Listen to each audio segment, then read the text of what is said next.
राम राम। वंदे मातरम। दिन है 19 जुलाई 2023 बुधवार। व्याख्यान नंबर 204। स्वसमृद्ध परिवार में आपका स्वागत है। दीपक भाई कृपया विषय को आगे बढ़ाएं। जी राम राम नमस्ते। आप सभी का, सभी श्रोतागण का, जो अभी सुन रहे हैं उन्हें भी नमस्ते, जो भविष्य में सुनेंगे उन्हें भी नमस्ते। वंदे मातरम। वैद्य जी का बहुत बहुत स्वागत स्वागत है आज के सत्र में। हम सभी ब्रजपित को पढ़ रहे हैं, उसको समझ रहे हैं। कल ब्रजपित का 9वां भाग हुआ था, जिसमें सुश्रुत संहिता के आधार पर बहुत सारे श्लोकों को पढ़ के हम सभी ने समझे थे। आज भी उसी तरह से हम सभी समझेंगे। वैद्य जी आज भी आयुर्वेद के शास्त्रों के आधार पर ब्रजपित को समझाएंगे। तो मैं वैद्य जी का हृदय से बहुत बहुत स्वागत करता हूँ। आप सभी श्रोतागण का भी बहुत बहुत स्वागत करता हूँ। आज के विषय को समझिए। आज समझेंगे तो कल भी समझेंगे, कल समझेंगे तो परसों भी समझेंगे। तो एक एक विषय को समझना अति आवश्यक है। तभी आप एक अच्छे वैद्य, अच्छे चिकित्सक बन पाएंगे। किसी भी मानव का, किसी भी मनुष्य का, मानव जाति मात्र का कल्याण कर पाएंगे। तो बहुत बहुत स्वागत आप सभी का। तो मैं वैद्य जी से निवेदन करूंगा कि आज का व्याख्यान आरंभ करिए। मानव हित के लिए, राष्ट्र हित के लिए हम सभी को ज्ञानित करिए। नमस्ते। जी, बहुत बहुत धन्यवाद आपका। और सत्र में जुड़े सभी सदस्यों का हृदय से स्वागत करते हैं। इसके साथ में ये जो बाद में रिकॉर्ड भी सुनेंगे उनका भी बहुत बहुत हृदय से धन्यवाद है। सबसे पहले अपने श्री गुरु के श्री चरणों में बारंबार प्रणाम करते हुए, उनको स्मरण कीर्तन मनन चिंतन करते हुए आयुर्वेद के जनक भगवान धन्वंतरि जी को बारंबार प्रणाम करता हूँ। और माता सरस्वती जी को भी प्रणाम करता हूँ, मनन करता हूँ। जैसे कि आज का जो विषय है वो बड़ा गंभीर विषय है। और माता सरस्वती जी को इसलिए मैं स्मरण करता हूँ क्योंकि वो मेरे जीवा पर बैसे, और जो यदि मैं कुछ भूल जाऊँ तो मुझे याद दिला दे, स्मरण शक्ति मैं मतलब तीव्र करा दे। तो इसी के साथ में आज का हम सत्र को आगे बढ़ाते हैं। तो आज का जैसे प्रतिदिन की भांति आज भी हमने सूत्र लिया हुआ है। तो सूत्र यह है, सूत्र जो है इस प्रकार से है कि शतम विहाय भोक्तव्यम सहस्रम स्नानम आचरेत लक्ष्यम विहाय दातव्यम कोटिम त्यक्ता हरिम भर्जेत, या तो हरि स्मरेत। ये इस प्रकार से सूत्र है। इसका अर्थ क्या है कि शतम विहाय भोक्तव्यम, आपके 100 काम छोड़ करके आपको भोजन करना चाहिए। इसका अर्थ यही है। फिर आगे कहते हैं कि सहस्रम स्नानम आचरेत, हजारों काम को छोड़ करके पहले स्नान करना चाहिए।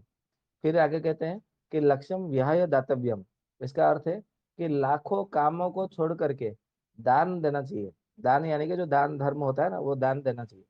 फिर कहते हैं कि कोटिम त्यक्ता हरिम स्मरेत, अर्थात करोड़ों काम को छोड़ करके आपको एक बार जो है हरि का चिंतन, हरि का स्मरण, हरि का भजन करना चाहिए।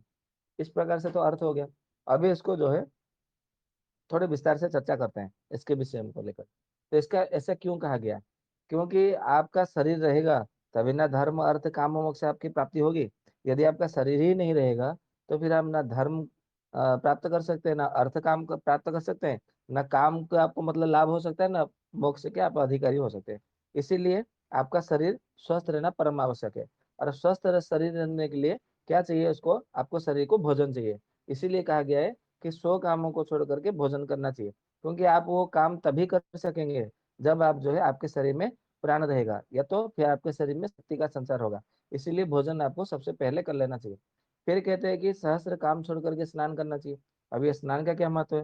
क्योंकि स्नान करने से ही मन बुद्धि जो है पवित्र होती है।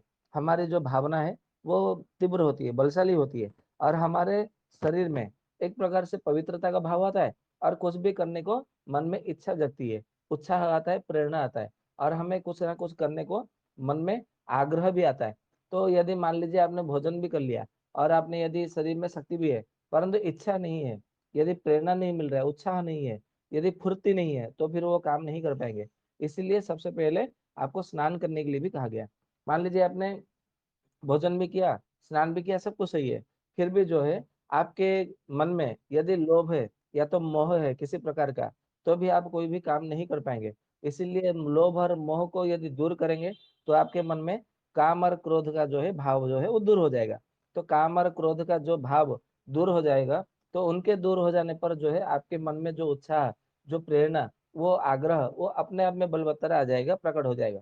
इसीलिए आपको जो है काम और क्रोध को दूर करने के लिए, लोभ और मोह को दूर करने के लिए आपको कुछ ना कुछ अपने शक्ति के सामर्थ्य के अनुसार दान देना चाहिए। यही इसका अर्थ है। फिर कहते हैं कि कुटिम त्यक्त्वा हरिम स्मरेत।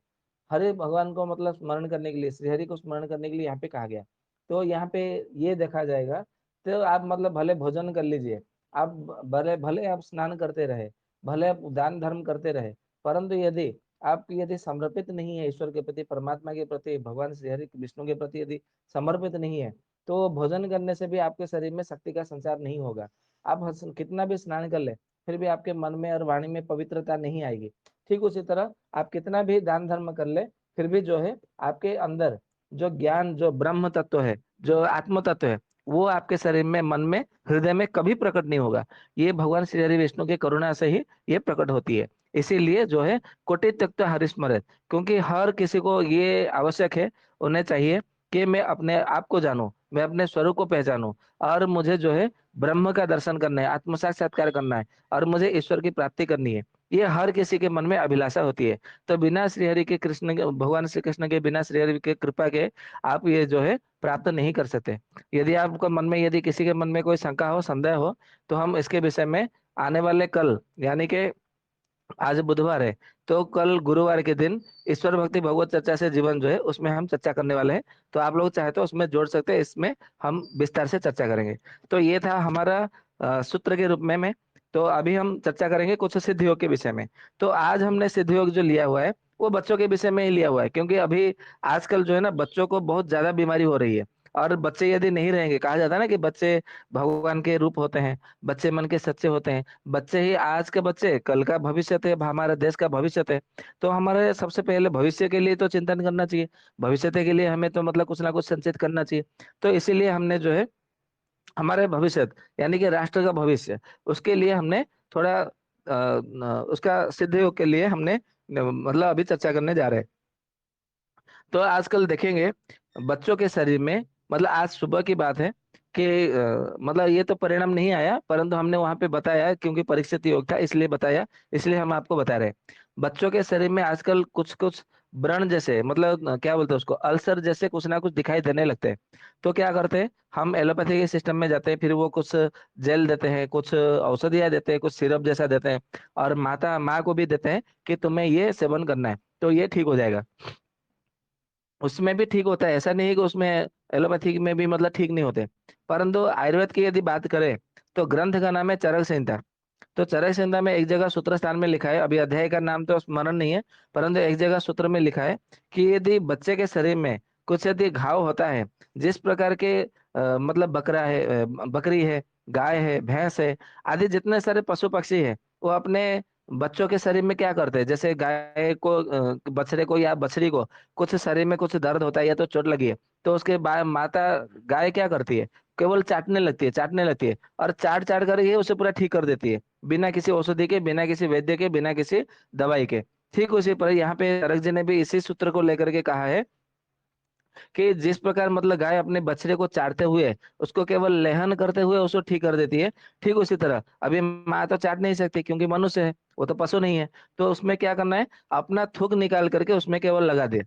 तो केवल थूक लगा देने से, केवल दिन में 3-4 बार लगा दे, तो जो है वो थोड़े ही दिनों में, किसी किसी का एक दिन में, किसी किसी का 2-3 दिन में, वो पूरी तरह से नष्ट हो जाता है, ठीक हो जाता है। और हम इसका कई बार मतलब उसका प्रयोग किया है, तो हमें 100% परिणाम मिले हैं। और ये सूत्र जो है चरक जी का सूत्र है। ठीक उसी तरह यदि और एक मतलब ग्रंथ का नाम है रस योग सागर, जिसमें कि चूने के विषय में बहुत अच्छे से बताया है। आजकल तो सारे राजीवादी मालूम है, चूना चूना, मतलब सबको बताते हैं कि चूना खाओ, चूना खाओ, चूने का पानी पियो, सबको बताते हैं। कोई कोई तो बोलता है कि गन्ने के रस में चूना खाओ, कोई अनार के रस के साथ में चूना खाओ, सब बताते रहते हैं। तो ये चूने के विषय में विस्तार से किसमें वर्णन है, तो ग्रंथ का नाम है रसयोग सागर। उसमें देखेंगे तो विस्तार से चूने के विषय में बताया गया है। तो उसमें कहा गया है रसयोग सागर में, यदि किसी को किसी भी प्रकार के व्रण होता है, अर्बुद होता है, ग्रंथि होती है, अपची होती है, गलगंड होता है, गंडमाला होता है, या तो किसी भी प्रकार का घाव होता है जो कि सूखता नहीं है, या तो ठीक नहीं होता है, यदि वो व्रण यदि मतलब पक्व हो गया है, पक्व यानी कि पक गया है, यदि उसको फोड़ना चाहते हो तो चूना लगा दो उसके ऊपर, फट जाएगा। यदि वो सूख नहीं रहा है, या तो थोड़ा मतलब वो स्टार्टिंग है, प्रारंभिक स्थिति है, तो उसके ऊपर लगा दो, तो बिल्कुल वो मतलब बैठ जाएगा। वो फिर वो घाव बनेगा ही नहीं, बढ़ेगा ही नहीं। इतना अच्छा है। आप उसको चुनाई का मतलब केवल लेप लगाने मात्र से भी जो है वो पूरी तरह से ठीक हो जाएगा। ठीक उसी तरह यदि आजकल जो है वर्षा जब होता है, तो माँ क्या कर माँ माता लोग तो ज्यादा मात्रा में उनको कपड़े धोना होता है। और बार बार वो जो बच्चा है वो बार बार मतलब वो बिस्तर गीला कर देता है, तो वो सारा कपड़ा धोना होता है। ऐसे कई सारे माँ को बार बार पानी में भीगना पड़ता है। फिर बरसात का भी मौसम में ऋतु आरंभ हो गया है, चारों ओर बरसात बरसात वर्षा ही हो रही है। तो ऐसे में क्या होता है कि माँ का दूध पीने के बाद में बच्चे को भी सर्दी लग जाती है। तो सर्दी लग जाती है तो क्या करना है, तुलसी पत्ते का रस लेना है। कितना लेना है, और आधा चम्मच ले लीजिएगा। और उसमें शहद आधा चम्मच मिला करके केवल सुबह शाम, सुबह दोपहर शाम रात, ऐसे दिन में 4 बार उसको सेवन करने के लिए दीजिए। यदि बहुत मतलब कम आयु की है, जैसे कि 1 महीने का है, 10 दिन का है, 15 दिन का है, 1 महीने का है, 2 महीने का है, तो उसमें क्या करना है कि 10-10 बूंद भी आप देंगे तुलसी पत्ते का रस, केवल केवल 10-10 बूंद उसको केवल जीभ पे ढाल देंगे, मतलब डालेंगे, तो भी उसमें बहुत अच्छा परिणाम मिलता है और वो ठीक हो जाता है। केवल इसमें शर्त ऐसा है, इसमें एक सूत्र आपको मतलब मानना चाहिए। ग्रंथ का नाम है सुश्रुत संहिता, और एक ग्रंथ है भाव प्रकाश। ये दो ग्रंथ में, और हाँ, प्रसूति तंत्र, उसमें भी मतलब लिखा है, यदि माँ मतलब जो अपने बच्चे को दूध पिला रही है कम से कम 6 महीने तक, प्रसूति होने के बाद में, प्रसव होने के बाद में, दही और नारियल ये दोनों नहीं खाने हैं। मतलब नारियल का पानी पी सकते हैं, परंतु नारियल नहीं खाना है। और नारियल यदि किसी चीज में डला हुआ है तो वो भी आपको नहीं खाना है। यदि आप खाएंगे तो आपको निश्चित रूप से आपके बच्चे को सर्दी लगेगी, इसमें कोई संदेह नहीं है। तो ये आपको नहीं खाना है। अभी बरसात के मौसम में, बरसात के मौसम में क्या, प्रसव से लेकर के 6 महीने तक दही और नारियल ये नहीं खाना है। केवल इतना मतलब माँ यदि ध्यान देगी तो अपने बच्चे को कभी भी सर्दी नहीं होगी। केवल सर्दी के विषय में खांसी हो सकती है लेकिन सर्दी नहीं होगी, इसमें मतलब ध्यान देना है। और एक बात है कि जहाँ हमारा जो नाक होता है, जो हमारा श्रृंगाटक मर्म है, श्रृंगाटक मर्म यानी कि जैसे हमारा आंख, दोनों आंख होती है, दोनों आंख और आज्ञा चक्र, ये जो तीनों का जो संगम है, मतलब जहाँ पे कैसे बताऊं आपको, जहाँ पे मतलब दोनों आंखें हैं, दोनों आंखों से आप मतलब नाक के पास आइए, तो जो गड्ढा जैसा होता है ना, खड्डा, मतलब नाक के अग्रभाग में, और दोनों आंखों के दोनों ओर से आएंगे, तो जो खड्डा, जो गड्ढा वाला जो स्थान है, वहां पर श्रृंगाटक मर्म होता है। ये सुश्रुत संहिता में वर्णन है, और अष्टांग हृदय में भी वर्णन है, भाव प्रकाश में भी वर्णन है। ऐसे ऐसे कई सारे मतलब ग्रंथों में वर्णन है। 107 मर्मों के पूरा नाम वर्णन है, कहाँ कहाँ है, उसका क्या काम है, उसके विषय में पूरा विस्तार से वर्णन है।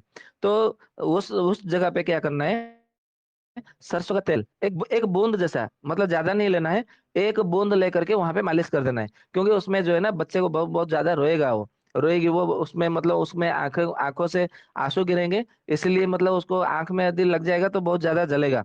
इसके लिए वहां पे एक बूंद मात्र में लेकर के नाक में मालिश कर देना है वहां पे। और क्या करना है, तो पैर के जो तलुआ होता है, तलुआ में आपको सरसों का तेल मालिश करना है। और जो पेट का जो निचले पेट का जो हिस्सा होता है, नाभि से लेकर के 4 अंगुल तक, वहां पे भी सरसों का तेल का मालिश करनी है। केवल आप ये 3 जगह पे केवल मालिश कर देते हैं तो सर्दी एकदम से छूमंतर हो जाती है, बिना किसी औषधि के, बिना किसी दवाई के। ठीक उसी तरह यदि बच्चे को यदि खांसी होती है, तो आप वहां पे तुलसी का पत्ते का रस, अदरक का रस, शहद हम मतलब देने के बोलते हैं। ये तब बोलते हैं जिसमें सर्दी, खांसी, बुखार ये तीनों जब मतलब मिश्रित भाव से लक्षण देखने को मिलता है, तो उसमें हम तुलसी का पत्ते का रस, अदरक का रस और शहद, ये तीनों हम मतलब मिला करके देने के लिए बोलते हैं। परंतु केवल यदि खांसी है, उसमें सर्दी नहीं है, बुखार नहीं है, तो क्या करना है, तो जो अड़ोसे का जो पत्ता होता है, आप लोग देखा होगा, अड़ोसा, वासा, ऐसे नामों से, आदि नामों से उसको जाना जाता है। तो अड़ोसे का पत्ते का रस निकालना है, कम से कम आधा चम्मच निकालना है, और उसमें आधा चम्मच शहद मिला करके दिन में 3 बार उसको पिलाना है, पीने के लिए देना है। आप उसमें मतलब जब इस प्रकार से देंगे तो निश्चित रूप से जो है वो खांसी मतलब ठीक हो जाएगी। मतलब जिनमें केवल खांसी हो वो ठीक हो जाएगी। ठीक उसी तरह जो हमारे 10 मूल में एक बृहद पंचमूल होती है, एक दूसरा लघु पंचमूल होती है। तो दूसरा जो लघु पंचमूल होती है, उसमें बृहति करके एक योग होता है, उसे बृहति कहा जाता है, जो छोटी बृहति होती है। एक बड़ी बृहति है, जैसे बड़ी खरेटी और छोटी खरेटी के नाम से जाना जाता है। तो जो छोटी खरेटी है, या तो बड़ी खरेटी जो आपको मतलब मिले आपके क्षेत्र में, उसका फूल लेकर के आना है, और उसका फूल को शहद के साथ में पीस करके, उसको जो है पीस करके माँ के दूध के साथ में मिला करके उसको पीने के लिए देना है। सुबह शाम, सुबह शाम, ऐसा दिन में 2 बार दीजिएगा। निश्चित रूप से 3 दिन में जो खांसी है वो पूरी तरह से ठीक हो जाएगी, भले कैसा भी खांसी हो। तो ये मतलब है, आप इसको मतलब प्रयोग करेंगे तो निश्चित रूप से आपको लाभ मिलेगा। और ये परीक्षित योग है, इसको ऐसा मतलब शंका ऐसा करने की आवश्यकता नहीं है, ये परीक्षित योग है। तो ये था हमारा कुछ सिद्धियों के विषय में। अब हम चर्चा को आगे बढ़ाते हैं, जो हमारा मूल विषय है भ्राजक पित्त के विषय में। तो भ्राजक पित्त में विषय में हम लोग मतलब कहाँ कहाँ थे, सुश्रुत संहिता के विषय में हमने बहुत अच्छे से उसको मतलब चर्चा में लाए। अभी हम जो है, अभी सुश्रुत संहिता से हट करके कुछ अन्य अन्य ग्रंथ है, जैसे कि मतलब वैद्य चिंतामणि ग्रंथ है, और फिर बसवराजियम ग्रंथ है, और हरित संहिता है, गुण गुण रत्नमाला नहीं, वैद्य इसमें क्या नाम है उसका, बृहत निघंट रत्नाकर है, सारंगधर संहिता है, आदि जो अन्य अन्य ग्रंथ है, भाव प्रकाश आदि ग्रंथ है, उसमें से लेकर के हम आपको को मतलब कुछ ना कुछ अभी चर्चा को आगे बढ़ाते हैं। तो अभी हाँ, उसमें चक्रदत्त ने भी मतलब कुछ कुछ बातें यहाँ पे कहा है, तो वो सब मिला जुला करके जो है हम आपके समक्ष उसमें मतलब बताएंगे। तो आप लोग को मालूम है कि इसमें 7 कलाएं हैं, 7 आशय है, और 7 धातु है, 7 धातुओं के मल है, 7 उपधातु है, 7 त्वचा है, 3 दोष है, 900 स्नायु है, 210 नाड़ी संधि है, 300 अस्थि है, 360 अस्थियों के पर्व है, 107 मर्म स्थान है, 700 शिराएं हैं, 24 रसवाहिनी धमनी नाड़ियां है, 500 मांसपेशी है, स्त्रियों के 520 है, ये आपको समय हमेशा याद रखना है। पुरुषों के 500 है और स्त्रियों के 520 है। फिर उसके बाद में 16 कंडरा है, जो कि बड़े स्नायु मतलब के नाम से मतलब जाना जाता है। फिर 10 छेद है, 10 छेद यानी कि जब छिद्र बोलते हैं उसको संस्कृत में, हिंदी में छेद बोलते हैं। तो 10 छिद्र है, और पुरुषों में 10 है, तो स्त्रियों में 13 है। ये लेकर के इतने सब में पूरा विस्तार से जो परिव्याप्त है वो हमारा भ्राजक पित्त है।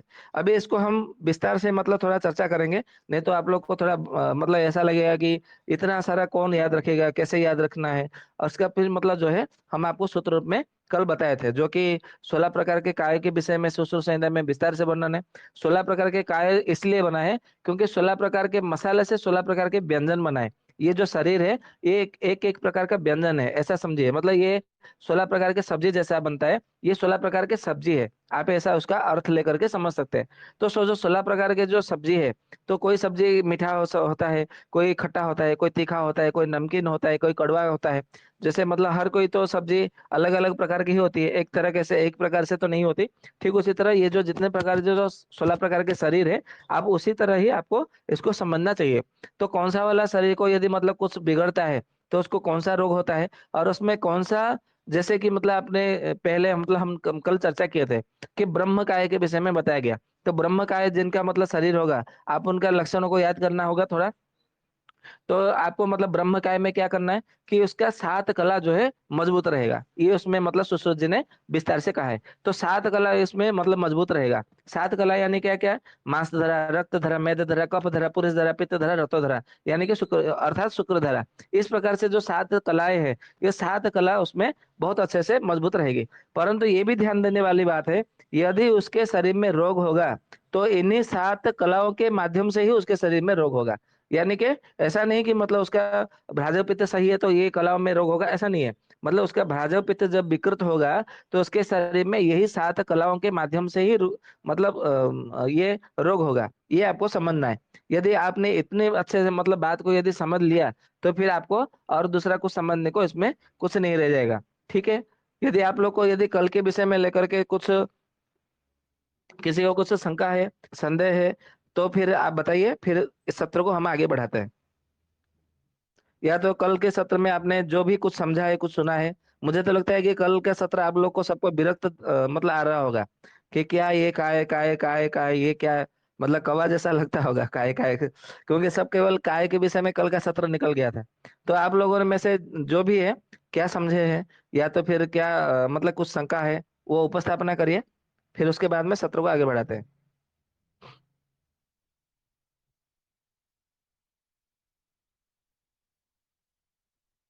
जो भी है आप कहना चाहे तो कह सकते हैं, कोई भी कह सकता है।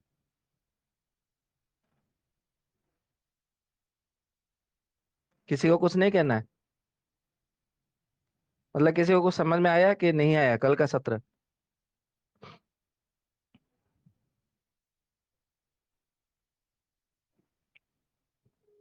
मेरी आवाज आप लोग को आ रही है कि नहीं आ रही है? आवाज आ रही है वैद्य जी। जी। तो कि कल का सत्र को लेकर के किसी को कुछ पूछना है या तो शंका है तो बताइए। नहीं तो ये सत्र ऐसा है, यदि हम आपको आगे बताते जाएंगे चले जाएंगे तो फिर आपको आगे गड़बड़ हो जाएगी। क्योंकि उस समय आप पूछेंगे तो फिर हम आपको बार बार नहीं बताएंगे। इसलिए जो है आप एक एक बात जो है समझ समझ करके आप आगे बढ़िए। भले विलंब हो, धीरे धीरे बढ़े, परंतु आप आगे बढ़ते रहिए। किसी के मन में कोई प्रश्न है, कोई संदेह है, कोई शंका? इसका अर्थ है आप लोगों ने सब कुछ मतलब समझ लिया है। सही है? मैं सही समझ रहा हूँ कि गलत समझ रहा हूँ? स्मरण नहीं हो रहा है वैद्य जी, सुने तो अच्छा, स्मरण नहीं है।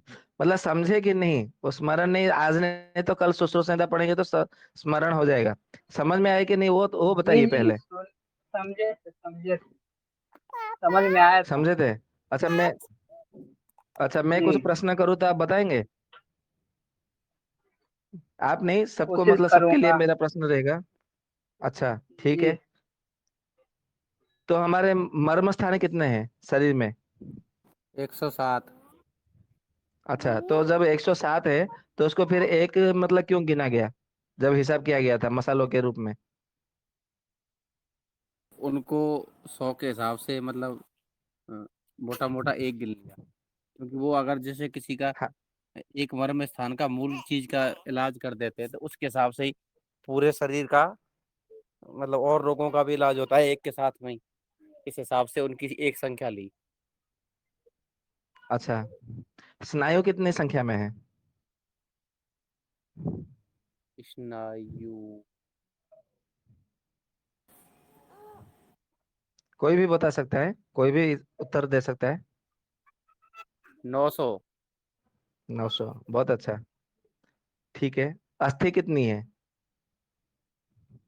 अस्थि 300 और 360 पर्व अस्थि पर्व। शिरा कितनी है? शिराएं 24। शिराएं इसकी ध्यान नहीं आ रहा है। ठीक है। सिरा पर सिरा, ये तो वही है ना जो 3.5 करोड़ बताई थी। वो तो रोम है। 24 है, 24। 24 है। अच्छा, और कौन बताएगा?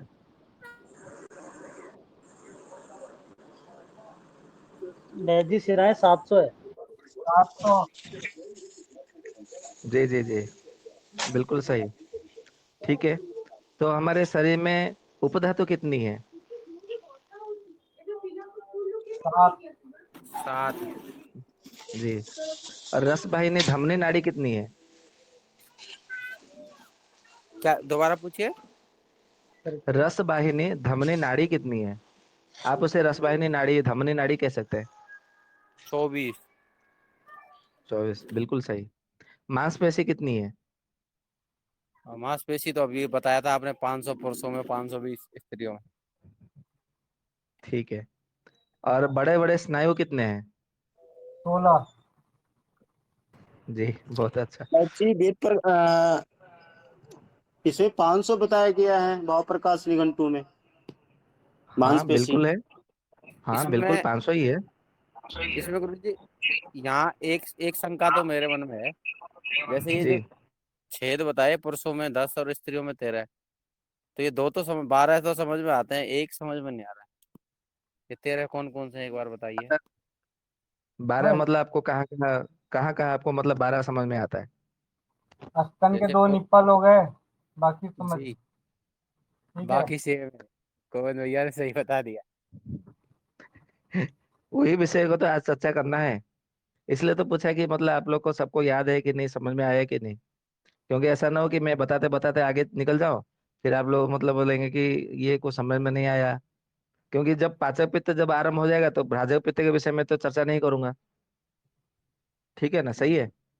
और पाचक बिल्कुल। पित्त ही हमारा कम से कम 1 साल, 1 साल क्या 1.5 साल तक चलने वाला है। उसका तो कितना दिन चलेगा उसका कोई नियम नहीं है, ऐसा निश्चित नहीं है वो कितना दिन तक चलेगा।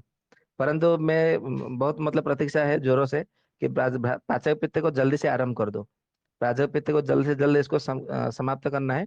परिसमाप्ति करके पाचक पित्त को आरंभ करना है। चलो ठीक है, फिर आरंभ करते हैं। तो हमारे जो 7 प्रकार के जो काय है वो कौन से गुण में आता है? वैद्य जी, एक मेरा शंका रह गया। जैसे सतोष आपने बोल। बताया कि पुरुषों में मांसपेशियां की संख्या है 500 और स्त्रियों में जी 520, लेकिन इसमें भाव प्रकाश में लिखा हुआ है 497। जी। अच्छा, केवल हम भाव प्रकाश को ही देखेंगे या अन्य ग्रंथों को भी देखेंगे? नहीं, अन्य ग्रंथों को भी देखेंगे, लेकिन इसमें भी तो वही बताया गया है। हाँ बिल्कुल बताया गया है। उसका भी मतलब हमने उसके विस्तार में कहाँ चर्चा किया है। हम तो अभी विस्तार में जाएंगे। अभी वो तो ऊपर ऊपर से हमने केवल संख्या बता दिया। उसका प्रमाण भी तो देना पड़ेगा ना हमको। 500 जी कैसे जी। है, उसका भी तो प्रमाण देना है। उसके विषय में तो हमने आगे बढ़ा ही नहीं। जिस प्रकार हमने उस दिन त्वचा के विषय में, कलाओं के विषय में थोड़ी सी चर्चा की थी। फिर उसके बाद में हम्म, 7 आशय के विषय में नाम के साथ में हमने बताया था। फिर 7 धातु, 7 उपधातु के विषय में बताया था। ठीक उसी तरह पांच जो मांसपेशी है वो कहाँ कहाँ है, कैसे है, उसका भी प्रमाण देंगे आपको। ठीक है। जी जी जी। इसमें जी है, वर्णन तो है, ऐसे सारे चीज लिखी हुई है। जी जी जी जी बिल्कुल। सभी ग्रंथ में मिलेगा। अष्टांग संग्रह, अष्टांग हृदय, चरक संहिता, सुश्रुत संहिता, सारंग धर्म में कुछ कुछ है, भाव प्रकाश में विस्तार से वर्णन है। फिर बृहत निघंटु रत्नाकर में भी वर्णन है बहुत अच्छे से। ठीक है। और हरि जी। संहिता में थोड़े थोड़े से वर्णन है। और हमारा इसमें एक ग्रंथ है जिसका नाम है काय सर्वस्व करके, जो कि संस्कृत ग्रंथ में है। उसमें शरीर क्रिया, शरीर रचना, शरीर मतलब निर्माण, शरीर का जो भी मतलब है सब कुछ उसमें उसमें बहुत अच्छे से वर्णन है। ग्रंथ का नाम है काय सर्वस्व, यानी कि शरीर का सब कुछ के विषय में सब उसमें वर्णन किया गया है। संस्कृत का ग्रंथ है। तो अभी हम चर्चा को आगे बढ़ाते हैं। उससे पहले मैं और 2-3 प्रश्न करूंगा चाहूंगा। 7 काय के विषय में कौन से गुण में वर्णन है? सप्तकाय, सतोगुण। सतोगुण। और 3 का सतोगुण 3 काय। तमोगुण अच्छा। और जी। रजोगुण का कितना काय हो सकता है? है। 6। जी, बहुत अच्छा। तो कौन सा काय वाला, कौन से उसमें गुण होना चाहिए आप लोग को तो याद आ गया होगा। या तो इसको तो मतलब कैसा करना है, आपको थोड़ा लिख के जी रखना पड़ेगा। कुछ दिनों तक जब आप इसको अभ्यास करेंगे तो याद आ जाएगा। ठीक है। ठीक है ना? जी। या किसी को और मतलब कोई किसी को शंका हो तो प्रश्न करिए, कोई दिक्कत नहीं है। कोई प्रश्न तो नहीं है किसी को?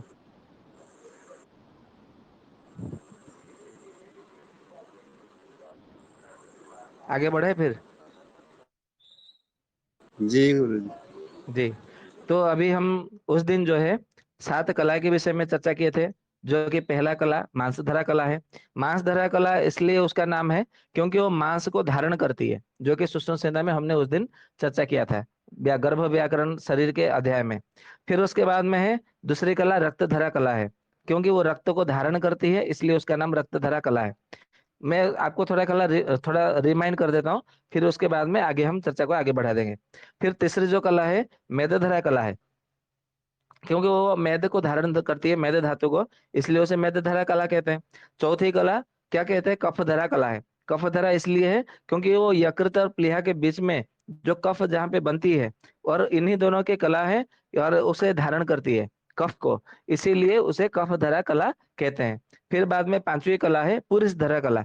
पुरुष धरा कला ये बड़ी आंत छोटी आंत वो दोनों के मतलब साथ में रहती है। और उसके जो दोनों के उपांत्र यानी कि जो अपेंडिक्स उंडक मतलब कहा गया है, उसके साथ में मतलब रह करके दोनों आंतड़ियों के आधार से पेट में या तो हमारे जो उदर में जितने सारे जो मल होते हैं, हम जो भी भोजन करते हैं उसका जो मल है, जो किट भाग है, उसको मल से निकालता है पुरुष, यानी कि जो सूखा मल होता है उसको निकालता है। और जो द्रव्य रूप में जो मल होता है, यानी कि जो लिक्विड के रूप में होता है, उसे वो मूत्र के रूप में वो बाहर करता है, अलग अलग करके उसे रखता है और उसे बाहर निकालता है।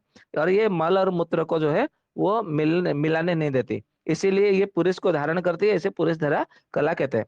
फिर उसके बाद में जो है जो छठा षष्ठी दल जो षष्ठ नाम का जो छठा जो कला है उसे पित्त धरा कला कहते हैं। और इसी को किसी किसी ग्रंथ में ग्रहणी धरा कला, किसी किसी ग्रंथ में संग्रहणी कला, किसी किसी ग्रंथ में ग्रहणी नाड़ी कला, ऐसे आपको अलग अलग नाम आपको देखने को पढ़ने को मिलेगा।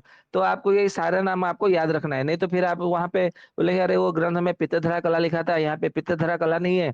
अभी पित्त धरा कला कौन सा है, ग्रहणी धरा कला कौन सा है, ग्रहणी नाड़ी कला कौन सा है, फिर उसमें जो है आपको भ्रम उत्पन्न होगा। इसलिए आपको ये नाम जो है आपको थोड़ा याद करके रखना पड़ेगा। अभी आप बोलेंगे जब एक ही वस्तु है, मतलब एक ही वहां पे मतलब अंग है, प्रत्यंग है, फिर ऋषियों ने फिर अलग अलग नामकरण क्यों किए? इसीलिए नामकरण किए क्योंकि वहां पे किसी ने रूप के आधार पर नामकरण किया, किसी ने रंग के आधार नामकरण किया, किसी ने वर्ण के आधार पर नामकरण किया, तो किसी ऋषि ने क्या किया, उन्होंने कर्मों के आधार पर उसका नामकरण कर दिया। और किसी किसी ने विपाक और किसी किसी ने प्रभाव के आधार पर भी नामकरण किया है, जो आप समझ सकते हैं। पित्तधरा कला, ग्रहणीधर कला, ग्रहणी नाड़ी कला, नाड़ी संग्रहणी कला, संग्रहणी कला, ऐसे नाम से उसका मतलब नामकरण हुआ है। तो रूप, वर्ण और उसके प्रभाव, उसके आधार पर जो है मतलब उसका नामकरण हुआ है। फिर उसके बाद में, और ये क्या करता है, ये सबसे पहली बड़ी बात है, ये अग्नि को धारण करती है। इसीलिए आप देखा होगा, आपने देखा होगा, जिसको संग्रहणी हो जाती है उसका अग्नि जो है मंद हो जाती है। सही है कि गलत है? किसी किसी को जब मतलब आईबीएस होती है, इरिटेबल बाउल सिंड्रोम, तो उसका अग्नि मंद होती है कि तेज होती है? बंद होती है गुरु। हाँ, मंद क्यों होती है? मंद इसलिए हो जाती है क्योंकि वो अग्नि को धारण करती है। बराबर, जैसे आपने मतलब कोई मटका है या कोई पात्र है, जब वो पात्र छूट मतलब थोड़ा थोड़ा खराब हो जाए या तो टूट जाए, तो उसमें आप पानी डालेंगे तो कितना रहेगा पानी, वो तो बह जाएगा छिद्र में से। ठीक उसी तरह जब संग्रहणी नाड़ी, यदि संग्रहणी जो पित्तधरा कला यदि विकृत हो जाती है या तो गड़बड़ हो जाती है, तो फिर वो क्या करता है, अग्नि मंद पड़ जाती है। और ये अग्नि तब मंद पड़ती है, तब ये विकृत होती है संग्रहणी नाड़ी, जिसका भ्राजव पित्त विकृत होता है। और ज्यादातर आपको मिलेगा जिनको अधिक मात्रा में पसीना आता हो, जिनको अधिक मात्रा में उनके शरीर से दुर्गंध आती हो, जिनके शरीर में कुछ ना कुछ घाव या तो बार बार जो है कुछ ना कुछ मतलब त्वचा के संबंध बार बार कुछ ना कुछ रोग होता हो। बराबर। और अधिक मात्रा में वो काम, क्रोध, लोभ, मोह, मद, मच्छर ये आदि से युक्त होता हो। क्यों मतलब ऐसा है? क्योंकि आपने देखा होगा इसमें याम्य कायम है। याम्य काय यानी कि यम संबंधी शरीर के विषय में आपने देखा होगा, छठे काय के विषय में सत्वगुण के आधार पर उन्होंने क्या कहा था, कि उसमें मतलब राग नहीं होना चाहिए, अहंकार नहीं होना चाहिए, मद नहीं होना चाहिए, मोह नहीं होना चाहिए, पवित्रता होना चाहिए। याद है आपको याम्य काय के विषय में, सुश्रुत संहिता में, जी सत्वगुण के छठे काव्य में? जी जी। तो ये जी सत्वगुण के आधार पर होता है।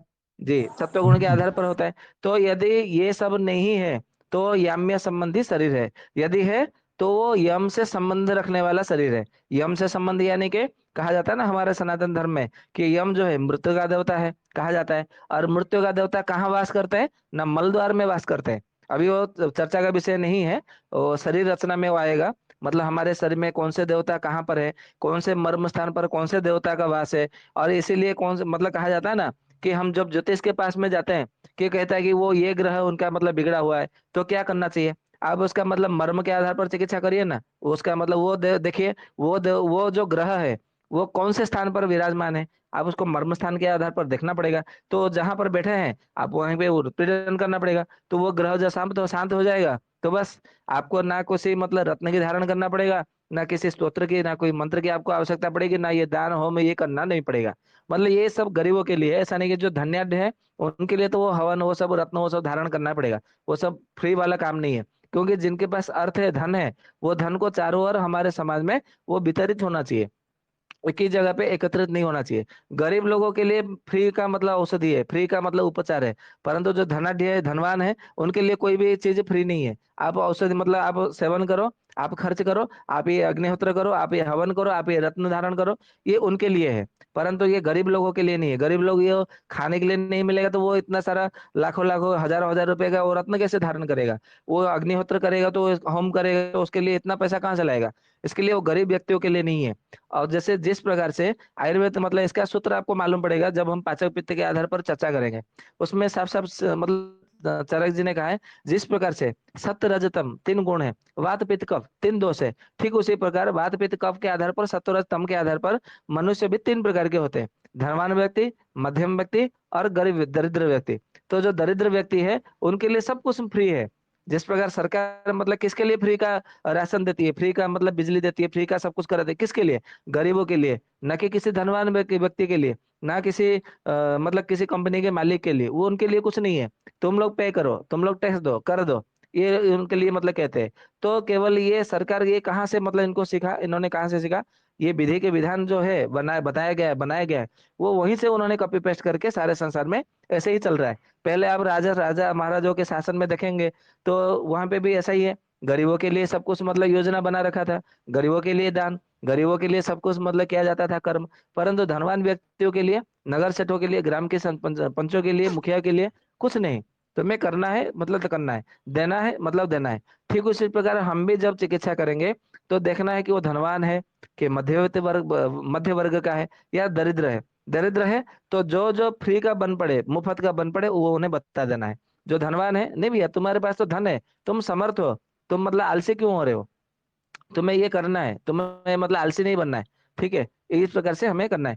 तो उसमें ये कहा है कि जो जिनके मन में राग मोह अहंकार मद क्रोध ये सब मतलब होता है, तो वो यम से संबंधी रखने वाला है। यम से संबंधी यानी कि उसके मल द्वार से संबंधित जितने सारे रोग है वो उसे होने वाला है, जिससे कि वो यम से शीघ्र साक्षात्कार करे। तो यम से संबंधी मतलब कौन सा किसका आएगा, तो सबसे पहले आएगा पित्त धरा कला का। हेलो। आ रही आवाज हमारी? जी आ जी रही है जी आ आवाज। रही है। हाँ, मतलब सबको समझ में आ रहा है कि नहीं आ रहा है? जहां पे आपको समझ में नहीं आ रहा है तो प्रश्न करिए कि हमें यहाँ पे समझ में नहीं आया। ठीक है जी। तो फिर वो यम से संबंध मला रखने वाला यानी मला कि, बोलायचं। हेलो।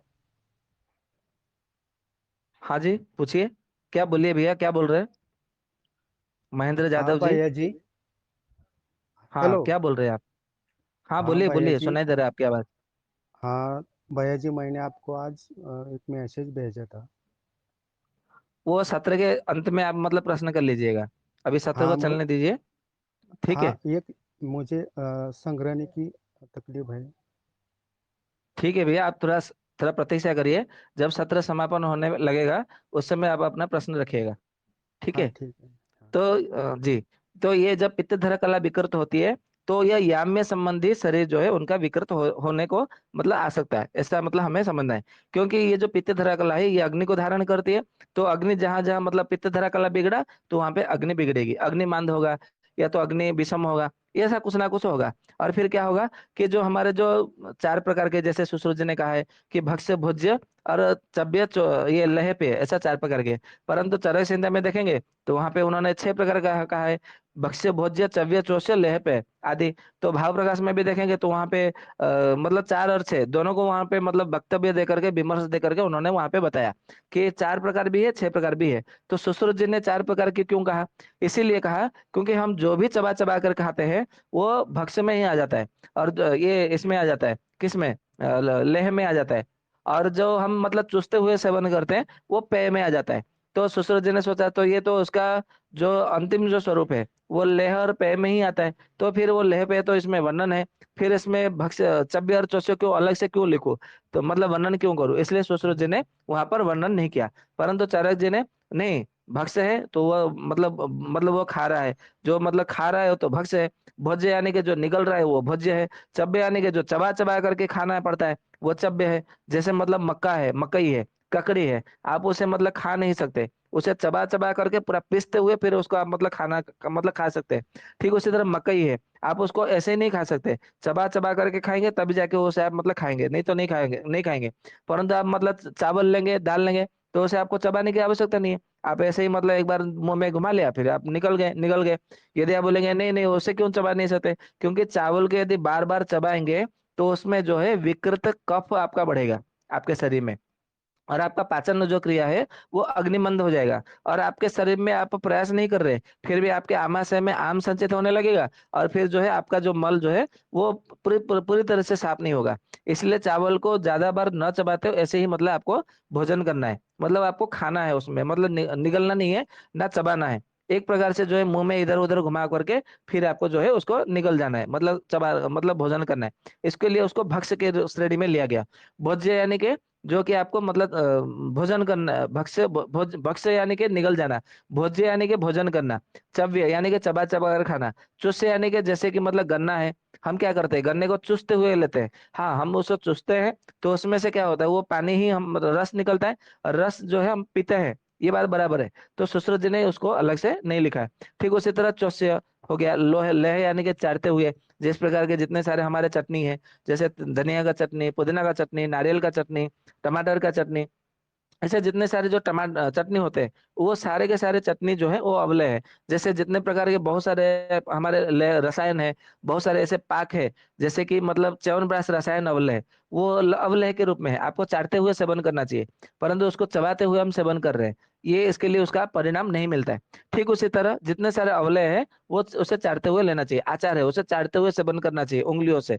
और फिर उसी तरह पेय पेय यानी कि आपको पीना चाहिए, ये मतलब बात है। परंतु आजकल हम लोग क्या करते हैं, गन्ने को चूसने के बदले में पीते पीते हैं। इसके लिए हमारे शरीर में डायबिटीज के रोग बढ़ जाता है, या तो अग्निमंद हो जाती है, वो सारे बहुत सारे उसका विषय है, हम उसको विस्तार से चर्चा करेंगे उसमें।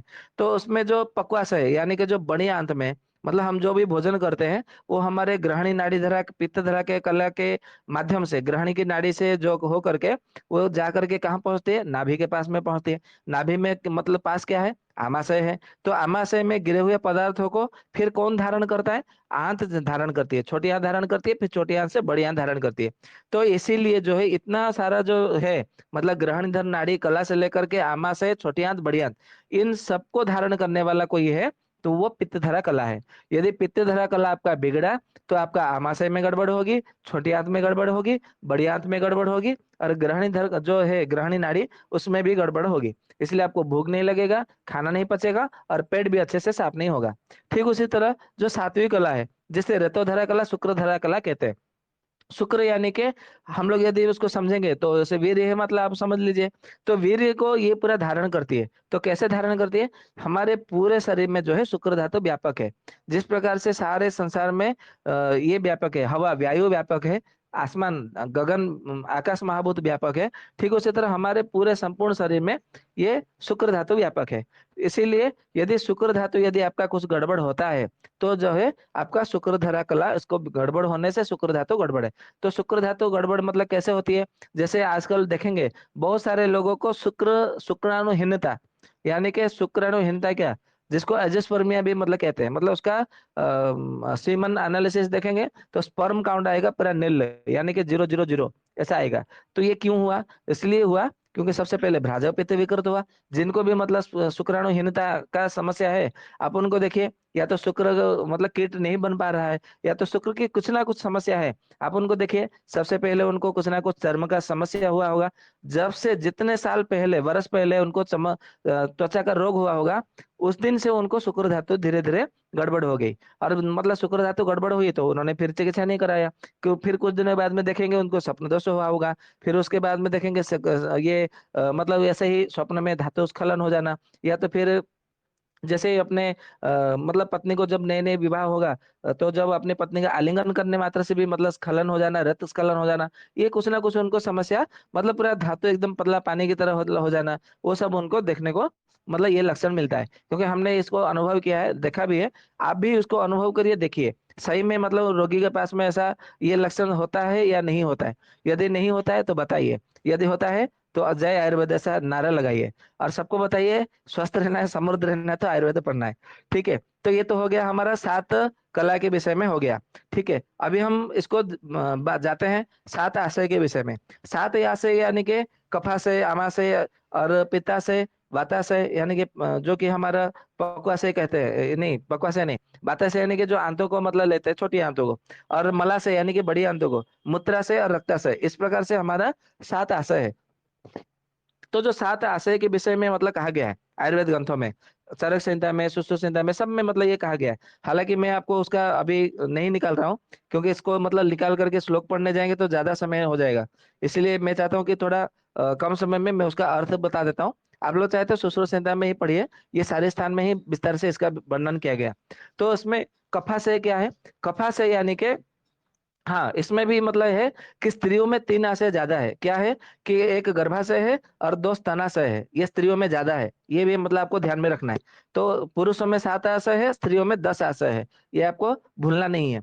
तो एक एक करके हम इसको चर्चा करते हैं। तो बक्षस्थली यानी कि जो छाती है वो कफाशय है। फिर उसके नीचे जो है आमाशय है, जो कि अभी हम चर्चा कर रहे थे। फिर नाभि के ऊपर बाईं तरफ देखेंगे तो उसे पित्ताशय कहा जाता है, जो कि अग्न्याशय के नाम से जाना जाता है। अग्नि और आशय के ऊपर जो क्लोम है उसको मतलब भेषज रत्नावली में देखेंगे, क्लोम रोग चिकित्सा प्रकरण में उन्होंने एक अलग से अध्याय बना मतलब वर्णन करके उन्होंने लिखा है। और चरक जी ने भी सरी स्थान में भी और माधव निदान में भी क्लोम रोग के विषय में क्लोम निदानम इसके विषय में थोड़ा अलग से विस्तार से वर्णन किया है। तो उसमें जो क्लोम है वही अग्न्याशय है, वही पित्ताशय है, ऐसा माधव निदान में भी कहा गया है। ठीक उसी बात में हाँ कि मतलब आप लोग ये भी समझ रहे होंगे, प्रश्न आता होगा कि हम लोग तो पित्ताशय यानी कि जो पित्त की थैली होता है उसे हमने मतलब पित्ताशय सब लोग बोलते हैं, जिसको गॉल ब्लैडर बोलते हैं, वो तो लिवर के ऊपर है, दाहिने तरफ स्तन के नीचे है। और आप बता रहे हो कि मतलब नाभि के ऊपर बाईं तरफ ये अग्न्याशय है, ये पित्ताशय है, ये क्या बात हुई? तो भैया इसका उत्तर ये है कि जो स्तन के नीचे, दाहिने स्तन के नीचे यकृत के ऊपर जो है वो पित्ताशय नहीं है, उसे पित्त कोश कहा जाता है। ये आपको थोड़ा मतलब समझना होगा। और जो बाईं तरफ जो नाभि के ऊपर होता है उसको ही मतलब जो असल में पित्ताशय के विषय में जो कहा गया है सुश्रुत जी ने, उसको ही मतलब पित्ताशय मानना चाहिए। अब ये सुश्रुत जी बता रहे हैं तो हमें मानना पड़ेगा। क्यों?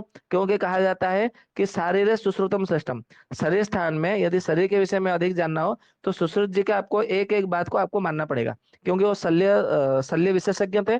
और उन्होंने मतलब एक एक अंग प्रत्यंग को उन्होंने शल्य क्रिया यानी कि ऑपरेशन करके जब वो काट कर देख रहे थे पुरुषों का शरीरों के में, स्त्रियों के शरीर में, मतलब ऐसा कोई अंग प्रत्यंग नहीं जो कि उन्होंने काट करके नहीं देखा है।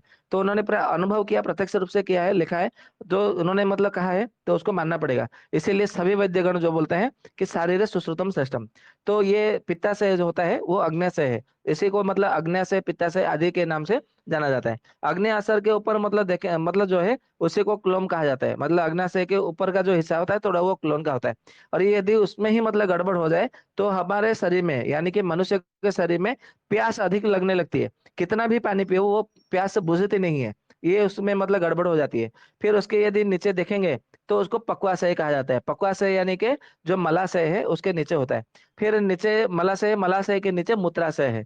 इस प्रकार से। और हाँ, जो हमारे जितने सारे शरीर में जो रक्त मतलब प्रवाहमान होता है तो उसे रक्त का स्थान तो माना जाता है, परंतु असल में रक्ताशय जो है वो प्लीहा का स्थान है। इसलिए जिनको देखेंगे प्लीहा का यदि मतलब बढ़ जाती है, या तो प्लीहा में कुछ ना कुछ सूजन आ जाती है, या तो प्लीहा में गड़बड़ जा जाती है, या तो नाड़ी में देखेंगे प्लीहा के स्थान पर यदि पित्त की नाड़ी आती है तो उनको देखेंगे उनके रक्त की मतलब कमी हो जाती है। मतलब ये हम अपने अनुभव से बता रहे हैं। जो भी यहाँ पे यदि कोई नाड़ी वैद्य हो तो भी बता सकते हैं कि जब आप मतलब नाड़ी देखेंगे तो नाड़ी में यदि प्लीहा के स्थान पर यदि उनके पित्त की नाड़ी मतलब उछलता हुआ मतलब अधिक मात्रा में आती है तो आप तुरंत बोल दीजिएगा कि आपकी मतलब जो है आपकी रक्त की कमी है। तो बोलेगा हाँ हाँ हाँ, अभी तो हमने पिछले सप्ताह में ये सीबीसी टेस्ट कराया था, हेमोग्लोबिन टेस्ट कराया था, उसमें कमी आया था। फिर मतलब लोग बोलेंगे और उसमें यदि अधिक मात्रा में, उसमें भी पित्त का क्या है, उसमें एक मंद पित्त है, फिर मध्य पित्त है और तीव्र पित्त है। यदि मध्य पिता है तो चलो ठीक है, मतलब तुम्हारा हेमोग्लोबिन की कमी है और कभी तुम्हें मतलब जंडिस ऐसा मतलब कुछ हुआ था क्या, ऐसा ऐसा बोलेंगे तो बोले हाँ हाँ हाँ मुझे हुआ था, हेपेटाइटिस हो गया था, अभी भी है, ऐसा वैसा वो मतलब आएगा। यदि तीव्र पित्त की मतलब नाड़ियां है प्लीहा के स्थान पर तो उनको तुरंत बोल दी जाएगी कि आपको जो है ना ये एमोनिया हो गया है, एमोनिया हो गया है। या तो फिर आपको मतलब जो क्या क्या बोलते हैं उसको, रक्त की जो कमी होती है, उसका नाम में बोला, वो अंग्रेजी के नाम भी कभी कभी याद नहीं आते सही में।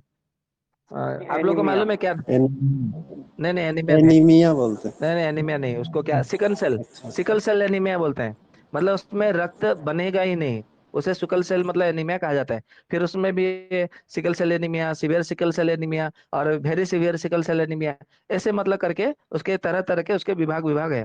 तो आप ऐसे मतलब जब बोलेंगे ना तो पूरा चौंक जाएंगे, अरे ये क्या, मुझे ये हुआ था, ये इसने कैसे 3 उंगली से बता दिया। इसमें मतलब कोई चमत्कार नहीं है, उसमें केवल आपको उसके सूत्रों का आपको धारण करना होता है। सूत्र के आधार पर बता देंगे तो आप भी उसमें बता देंगे, कोई दिक्कत नहीं। परंतु उससे पहले आपको ये शरीर क्रिया संपूर्ण रूप से जानना होगा, तब जाके आप नाड़ी वैद्य विशेषज्ञ हो सकेंगे। नहीं तो ऐसा है कि कुछ कुछ बता पाएंगे, कुछ कुछ नहीं बता पाएंगे। तो इसीलिए क्या करना है, आयुर्वेद का जो नियम है, सबसे पहले शरीर क्रिया, उसके बाद में शरीर रचना, उसके बाद में काल विज्ञान, उसके बाद में चर्या पंचक, उसके बाद में नाड़ी विज्ञान। आप इस प्रकार से यदि एक एक करके जाएंगे, फिर रोग निदान, फिर चिकित्सा, फिर पंचकर्म, बस पंचकर्म हो गया भेज, फिर आप अपने रास्ते, सत्यवान अपने रास्ते। आप एक एक करके मतलब सारे वैद्य बन जाएंगे और संपूर्ण भारतवर्ष में नए नए वैद्यों की रचना करेंगे। ये आपका काम है। मतलब तब मैं आपसे मतलब अलग हो जाऊंगा। आपको अलग, जैसे आज आप लोग मतलब सीख रहे हैं, सुन रहे हैं, तो आपको भी मतलब किसी दूसरे को सुनाना है, सिखाना है। ये प्रक्रिया जो है चलती रहनी चाहिए। इसी को गुरु शिष्य परंपरा कहा जाता है। तो ये रक्ता से मतलब कहा जाता है। अभी एक एक के विषय में कहा, मतलब यदि मतलब देखेंगे चर्चा के विषय में, तो कफाशय के विषय में कहा गया, क्या कहा गया है कि जिस स्थान पर कफ रहता है उसे कफाशय या तो कफ की थैली कहा जाता है। तो कफ कहाँ, मतलब कफाशय कहाँ रहता है? छाती में। छाती के बीच में नहीं, छाती के थोड़े मतलब दोनों स्तनों के बीच में जो मध्य भाग है, वो उसके थोड़ा नीचे के भाग में। फिर उसके बाद में आमाशय। आमाशय यानी कि जिस स्थान पर आम यानी कच्चा अन्न रस रहता है, उसे आमाशय या तो कच्चे अन्न रस की थैली, ऐसा आप मतलब समझ लीजिए। और चरक में भी मतलब देखेंगे, चरक संहिता में सही स्थान में उन्होंने कहा है कि नाभि से लेकर के स्तन तक जो अंतर या जो दूरी है, उसी को विद्वान जो है आमाशय कहते हैं। मतलब अब नाभि से लेकर के जो दोनों स्तन है, और दोनों स्तनों में जैसे मतलब क्या बोलते हैं उसको, त्रिकोण, त्रिकोण बोलते हैं ना, त्रिभुज त्रिकोण, ऐसा ज्यामिति ज्यामिति में आप लोगों ने पढ़ा होगा। तो जैसे त्रिकोण होता है, तो ये स्तन से वो स्तन तक आप एक रेखा खींच लीजिए। फिर दोनों स्तनों से लेकर के नाभि तक रेखा रेखा खींच लीजिए। तो त्रिकोण होगा कि नहीं? क्या होगा? वो त्रिकोण होगा ना? जी जी, त्रिभुज, त्रिभुज जैसा बनेगा जी। जी, उसी को त्रिभुज त्रिकोण ऐसा कहा जाता है। तो ये जो त्रिकोण जो होगा, वहां तक इतने सारा जो मतलब जो स्थान है हमारे शरीर का, उसे आमाशय कहा जाता है। तो जिनके शरीर में आम संचित होती है, आम कुपित होती है, या तो नाभि में दर्द हो सकता है, या तो स्तन के नीचे दर्द हो सकता है, या तो स्तनों के बीच में दर्द हो सकता है, या तो नाभि के ऊपर, या तो नाभि के दाएं बाएं ऐसा दर्द हो सकता है, या तो सूजन हो सकता है, या तो पेट में वायु जमा रह सकता, मतलब कुछ ना कुछ वहां पे मतलब ये होगा। ये मतलब हमको समझना है। ठीक उसी बाद में पक्वाशय। पक्वाशय क्या है ना, आमाशय के नीचे और पक्वाशय के ऊपर जो ग्रहणी नाम की जो मतलब कला है, उसे ही मतलब पक्वाशय ऐसा मतलब हम समझ सकते हैं। फिर अग्नाशय, इसी को मतलब ग्रहणी मतलब अभी कहा है, जैसे मतलब अभी हम चर्चा किए थे। ठीक उसी तरह वाताशय, यानी कि जहां पर वायु की थैली है, वो कहाँ है ना, जो बड़ी आंत होती है वहां पे उसके थोड़ा सा ऊपर, एक अंगुल बराबर ऊपर जो है, वो स्थान वाताशय है। यानी कि वहीं पर जो है हम सांस लेते हैं, तो एक ही वायु का मतलब हम अंदर लेते हैं। वह वहां तर जाता जा करके मतलब वाताशय के पवन वायु के स्थान पर जाने के बाद में वहां पे 5 भागों में बढ़ जाता है। तभी तो वो प्राण अपान व्यान उदान समान ऐसे करके उसका मतलब अलग अलग विभाग होता है। ठीक है, उसके बाद में मलाशय। जहाँ पे मल रहने का स्थान है उसे मलाशय कहते हैं। जहाँ पर मूत्र रहता है उसको, मूत्र की थैली को मूत्राशय कहते हैं। और इसी को देखेंगे अन्य अन्य ग्रंथों में, किसी किसी ग्रंथ में बस्ते के नाम से भी आपको सुनने को, जानने को, मतलब पढ़ने को मिलेगा। ठीक, उसके बाद में 7 धातु। 7 धातु के विषय में क्या है आप लोग को मालूम है? रस, रक्त, मांस, मेद, अस्थि, मज्जा, शुक्र। ये तो बताने की आवश्यकता नहीं। ये जो 7 धातु है, ये 7 धातु जो है पित्त के तेज से एक एक मतलब बार जो है पक पक कर, मतलब हर बार जो है वो पकता है, मतलब पाचन होती है। और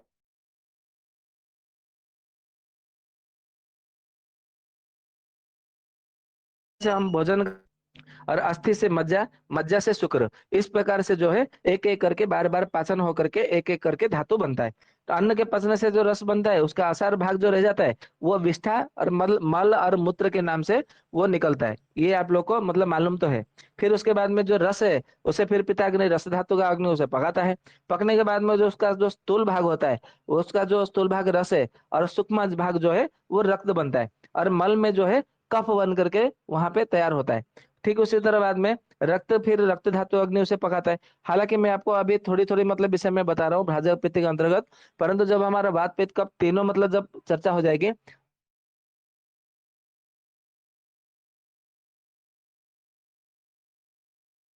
कैसे हुआ, क्या हुआ, वो कहाँ की चर्चा होगा। अभी केवल ऊपर ऊपर से हम लोग इसकी चर्चा करते हैं। तो रक्त फिर जब पचता है, तो उसका जो स्थूल भाग है वो रक्त बनता है, सूक्ष्म भाग जो है वो मांस मांस बनता है, और इसका जो मल है वो पित्त के रूप में तैयार होता है। ठीक उसी तरह फिर उसके बाद में जो है मतलब मांस पकता है। मांस पकने के बाद में उसका जो स्थूल भाग है वो मांस बनता है, उसका जो सूक्ष्म भाग है वो मेद धातु बनता है। और उसका जो मल होता है, वो नाक का और कान का मेल होकर के वो निकल होता है। नाक और कान का मेल ये तैयार होता है। ठीक उसके बाद में फिर उसके बाद में जो मेद धातु बना सूक्ष्म भाग से, मेद धातु का अग्नि फिर उसे पाचन करता है, मतलब पकाता है। जैसे हमारा खाना भोजन पकता है, उसका जो स्थूल भाग है वो मेद बनता है, और सूक्ष्म भाग जो है वो अस्थि बन करके निकलता है।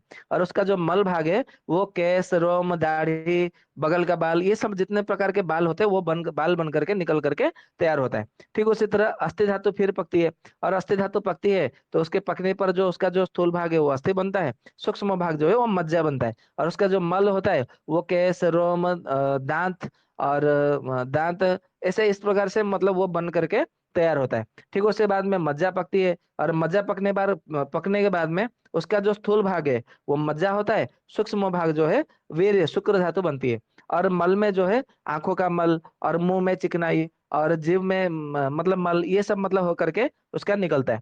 फिर उसके बाद में शुक्र धातु फिर शुक्राग्नि आता है। और उसके ऐसे मतलब 1000 बार गलाने पर भी उसमें जिस प्रकार से सोना मतलब मैल नहीं छोड़ता, उसी तरह से जो है शुक्र धातु में से फिर मैल कुछ नहीं निकलता है। तो उसका जो स्थूल भाग है वो शुक्र बनता है, और सूक्ष्म भाग जो है वो ओज होता है। इसी को ओज के नाम से जाना जाता है।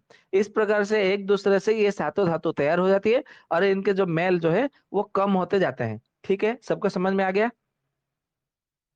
या यहीं पे किसको कुछ मतलब कुछ मतलब है कुछ मतलब संदेह, शंका, कुछ प्रश्न है? नहीं तो फिर मैं आगे बढ़ जाऊंगा। जी समझ में तो आ रहा है, मतलब याद नहीं, जैसे आप बताए हैं वैसे समझ में आ रहा अच्छा, जैसे समझ में आ रहा है मतलब बताया, ऐसे समझ में आ रहा है। मैं यहाँ पे थोड़ा फिर मतलब मेल के विषय में बता देता हूँ। मतलब यहाँ पे है। आपको तो ये सूक्ष्म धातु, स्थूल धातु के विषय में आपको पता चल गया। जैसे हमारा भोजन पकता है तो उसमें से रस बनता है सबसे पहले। मतलब जो भोजन होता है उससे क्या होता है, रस, उसका स्थूल भाग रस बनता है, सूक्ष्म भाग रक्त बनता है। ये आपको समझ लेना है, पूरा सूत्र मतलब समझ लीजिएगा। रस धातु फिर मतलब जब पकता है तो उसका स्थूल भाग हाँ रक्त बनता है। सूक्ष्म भाग जो है उसका रस, रक्त के आगे कौन सा धातु है? हेलो? जी जी जी, आ रहा है आवाज अब। रक्त के बाद में कौन सा धातु बनता है? मास। रस रस मांस धातु। तो यहाँ पे जो मतलब रक्त के बाद में मांस धातु बनता है, तो रक्त धातु जब पचन होगा तो उसका स्थूल धातु से रक्त बनेगा, सूक्ष्म धातु से मांस बनेगा। ठीक है। मांस धातु फिर जब पकेगा तो उसका स्थूल भाग से क्या बनेगा? जी मैदा। मैदा। फिर मांस वही बनेगा। मैदा। स्थूल, जिस धातु से जो पचता है, पकता है, उसका जो स्थूल भाग होगा उसी धातु को बनाएगा। उसका जो सूक्ष्म भाग होगा वो अगले धातु को बनाएगा। ये उसका सूत्र है। ठीक है, आप लोग को समझ में आया कि नहीं आया? समझ में नहीं आएगा तो दोबारा बोलता हूँ, समझ में आ गया तो आगे बढ़ता हूँ। सबको समझ में आ जी रहा है एक कि नहीं आ रहा है? बार और बता जी आ गया तो समझ आएगा।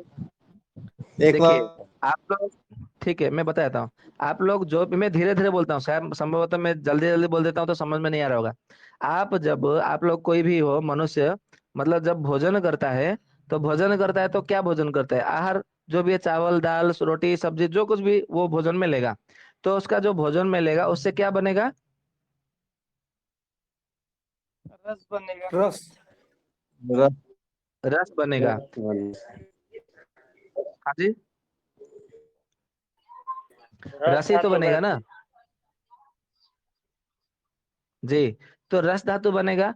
रस धातु में आप लोग को पहले बताया है कि हमारे शरीर में 13 प्रकार की अग्नि है। 5 प्रकार के पित्त का 5 प्रकार की अग्नि है, एक जठर अग्नि है, और 7 धातु का अलग अलग एक एक अग्नि है। तो 7 धातु के 7 अग्नि, 5 पित्त के 5 अग्नि, कितना हुआ? 7 और 5 12, एक जठर अग्नि। इस हिसाब से पूरा कुल मिला करके जो है 13 प्रकार की अग्नि हुई है। कितने हुए? 13 प्रकार की अग्नि हुए। जी जी। तो यहाँ पे अभी हमें पित्त के विषय में नहीं, यहाँ पे धातुओं के विषय में बात कर रहे हैं। ठीक है।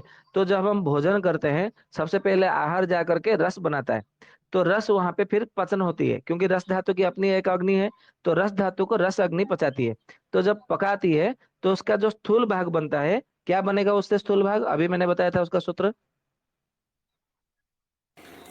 रस से रस बनेगा स्थूल, और सूक्ष्म भाग और रक्त बनेगा। रस धातु हाँ, वैद्य। केवल रस नहीं, उसका जो स्थूल भाग बनेगा वो रस बनेगा, उसका जो सूक्ष्म भाग बनेगा वो रक्त बनेगा। रस से अगले भाग जो है, अगला धातु जो है वो रक्त है, तो सूक्ष्म भाग से रक्त बनेगा। फिर रक्त धातु का अपना एक अग्नि है, रक्त धातु अग्नि। तो रक्त धातु अग्नि रक्त को फिर पकाएगा, जितना मतलब उसमें से जो रक्त मतलब है, मतलब जैसे मतलब मान लीजिए आपने 100% भोजन किया, तो वो भोजन पका, तो उसमें से जो है वो रस बना, 70% रस बनेगा, और 30% जो है वो विष्ठा और मूत्र में निकल जाएगा। ठीक है। तो जो 70% यहाँ पे आपका रस बन करके निकला, रस अग्नि, रस धातु अग्नि फिर उसको पाचन करेगा, और उसमें से जो है उसको फिर 100% में से 70% जो है यहाँ पे स्थूल भाग होगा, रस बनेगा, और जो उसका 30% भाग जो है वो रक्त में जाएगा। ठीक है। रक्त फिर उसको पचाएगा, तो रक्त में से सब 100% मान लीजिए, तो 70% रक्त बनेगा स्थूल भाग, और सूक्ष्म भाग यानी कि 30% जो है रक्त का धातु, जो अगला धातु मांस है, वो मांस बनाएगा। ठीक है। और मांस भी फिर पकेगा, तो स्थूल भाग मांस और सूक्ष्म भाग मांस का अगला धातु क्या है? मेद। मेद, तो मेद बनेगा। ठीक उसी तरह मेद जब पकेगा तो उसका स्थूल और सूक्ष्म भाग क्या क्या बनेगा? मेद के बाद फिर अस्थि धातु भाजी, अस्थि धातु किससे बनेगा, स्थूल से या सूक्ष्म से? मेद धातु भाजी और अस्थि धातु सूक्ष्म से। सूक्ष्म से। और उसका स्थूल भाग क्या होगा? स्थूल से। मेद, स्थूल मेद भाग मेद बनेगा। हो। जी। तो ठीक उसी तरह फिर उसका अस्थि धातु जब पकेगा, तो उसका स्थूल और सूक्ष्म क्या क्या होगा? स्थूल अस्थि होगा और सूक्ष्म मज्जा होगा। जी। फिर जब मज्जा जब पकेगा तो फिर क्या होगा? मज्जा के बाद में फिर मज्जा तो स्थूल आ जाएगा और सूक्ष्म हाँ, शुक्र आ जाएगा। शुक्र आ जाएगा। और जब शुक्र भाग मतलब धातु अग्नि फिर उसे जब पकाएगा तो फिर स्थूल में तो फिर वो आ जाएगा मेद शुक्र, बनेगा। में ओज आ जाएगा। फिर ओज बनेगा भाजी, ओज। जी। फिर ओज धातु जब पकेगा तो क्या होगा? ओज धातु कहाँ, उसके बाद तो ओज ओज लास्ट में है ना। हाँ जी। ओज ओज तो तो अंतिम तेज, है, ओज थोड़ी ओज पड़ेगा। तो जी तेज है। नहीं, ओज धातु पकेगा तो क्या होगा फिर, उसमें से स्थूल सूक्ष्म में क्या बनेगा? तेज। हाँ जी। नहीं, तेज वैदिक तेज। तेज हवा। बनेगा। और कौन बताएगा? ओज धातु जब पकेगा तो क्या बनेगा?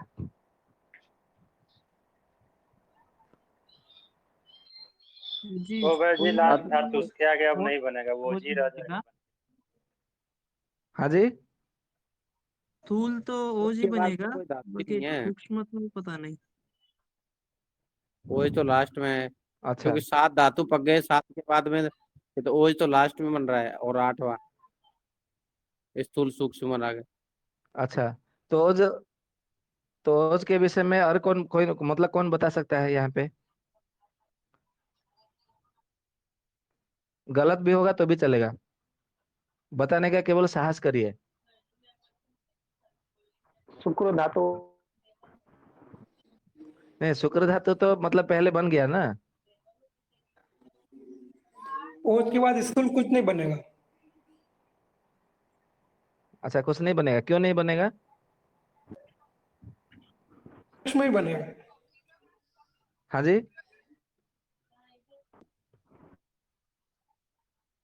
अब जिस नियम से वैद्य आपने बताया, तो ओज के बाद तो फिर कान उसके का पीछे मेरा, वाला कान स्थूल का मेरा, बनना चाहिए। नाक।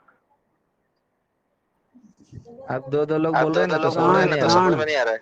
प्राण धातु। प्राण धातु? प्राण भी कोई धातु है?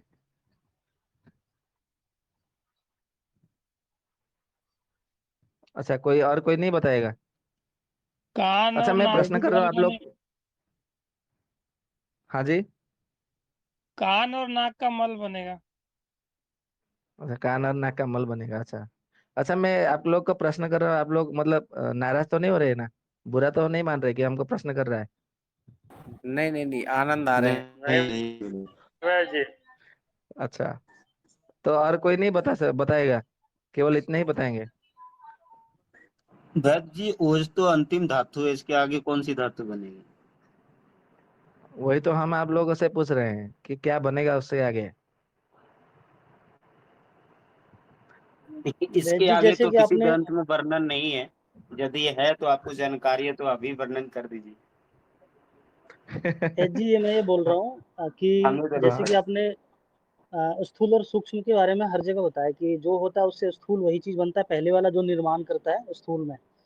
तो उसी हम्म। तरह जो ओज है, ओज का जब पाक होगा तो सूक्ष्म में तो तेज आता है, वो बनना चाहिए। फिर उसके बाद तो फिर शुक्र भी बनना चाहिए ओज से। और स्थूल की बात करेंगे तो ऐसा होगा ही नहीं होगा, ये स्पष्ट करिएगा आप फिर। जी, वहां पे स्थूल में तो हमने पीछे पहले वाला रिपीट करता है ना। हम्म। स्थूल में पीछे वाला नहीं, जो है उसी को मतलब वो रिमाइंड करता है, उसी को रिपीट करेगा। जैसे हाँ तो शुक्र धातु पचता शुक्र है का। तो सबसे पहले शुक्र धातु बनेगा स्थूल से, सूक्ष्म से फिर वो अगला धातु बनेगा। बराबर। तो ओज से ओज का स्थूल से शुक्र बनेगा। वो तो फिर आप पीछे चले जाएंगे, पीछे नहीं जाना है, कोई प्रक्रिया पीछे नहीं होती है, आगे ही जाना है ना धातुओं के पाचन के विषय में। नहीं समझ पाए? ठीक है, मैं आप लोग को बता देता हूँ, उसका रहस्य बता देता हूँ। आप लोग को मैंने पहले भी बताया कि यहाँ पे हमारे शरीर में 13 प्रकार की अग्नि है। ध्यान से सुनिएगा। आप लोग केवल आयुर्वेद का सूत्रों को समझिए, सूत्रों को समझ लेना, सो आयुर्वेद संपूर्ण तरह सहज में मतलब सहज लगेगा, सरल लगेगा। आपने यदि सूत्रों को नहीं समझा, खाली आप बोलेंगे कि हमें पूरा आयुर्वेद रटना है तोते की तरह, तो बिल्कुल मतलब आज रोटे मतलब रटेंगे, मतलब आज याद रखेंगे तो कल भूल जाएंगे। आपको केवल जैसे गणित क्या करते हैं, आप सूत्रों को याद करते हैं, प्रश्न कोई भी हो आप केवल सूत्रों को याद करते हैं। तो आयुर्वेद का जो है पहले सूत्रों को याद करना है, इसीलिए तो आयुर्वेद का कोई भी आयुर्वेद का ग्रंथ देखिए, सबसे पहले सूत्र स्थानों को ऋषियों ने लिखा है। क्यों ऋषियों ने सूत्र सूत्र स्थान लिखा है? क्योंकि ये आयुर्वेद को, संपूर्ण आयुर्वेद को उन्होंने सूत्रों के रूप में पहले बता दिया, फिर उसके बाद में उसी को लेकर के व्याख्या करते हुए अलग अलग उन्होंने व्याख्या की है। ठीक है, तो आपको जो भी आयुर्वेद का सूत्र है, आपको उन सूत्रों को धारण करना है। तो ये सूत्र यह है यहाँ पे कि हमारे शरीर में 13 प्रकार की अग्नि है। मुख्य जो अग्नि है वो जठर अग्नि है, क्योंकि वो मतलब वो एक प्रकार से मतलब ईंधन जैसा है। बराबर। जैसे आपके घर में चूल्हा है, खाली चूल्हे से होने से थोड़ी खाना पक जाएगा, आपको वहां पे लकड़ी चाहिए, और आग, और लकड़ी को आग लगाने के लिए कुछ ना कुछ माध्यम चाहिए, साधन चाहिए। तो वो जो है वो जठर अग्नि है, मतलब वो आपका चूल्हे का मतलब रसोई घर का ईंधन है, मतलब लकड़ी और तेल है या तो घी है, जो भी है वो आपका ईंधन है, जठर अग्नि। ठीक है, उसको आप चूल्हा मत समझिएगा, चूल्हा तो केवल आपका भ्राजक पित्त का अग्नि है, वो चूल्हे का काम करेगा, दूसरा कोई नहीं कर सकता। तो फिर उसके आगे जो है ईंधन तो हो गया आपका ये जठर अग्नि का। फिर उसके बाद में 5 प्रकार के पित्त का, 5 प्रकार का पित्त अग्नि है। ठीक है, जो कि हम एक एक पित्त के विषय में, एक एक अग्नि के विषय में बात कर रहे हैं। क्यों बात कर रहे हैं एक एक पित्त के विषय में? क्योंकि ये सबके सब यदि पित्त के विषय में आपने बात यदि नहीं समझा, नहीं ध्यान किया, नहीं ध्यान दिया, तो आपको छोड़े ना, आपको कोई भी मतलब व्यक्ति आएगा, जैसे अभी एलोपैथिक में जाते हैं कोई भी रोगी, बोलते हैं कि मुझे भूख नहीं लग रही है, तो उनको दे देते हैं गैस्ट्रिक की गोली। और बोलेंगे कि मुझे भूख लग रही है लेकिन खाना नहीं पचता, उसको भी दे देंगे एसिडिटी की गोली। कोई भी मतलब आएगा, मुझे तो भूख लगती है, खाना तो पचता है लेकिन पेट अच्छे से साफ नहीं होती, उसको भी दे देंगे मतलब ये गैस्ट्रिक की एसिडिटी की गोली दे देंगे। सबके लिए एक जैसे गोली है, परंतु आयुर्वेद में ऐसा नहीं है।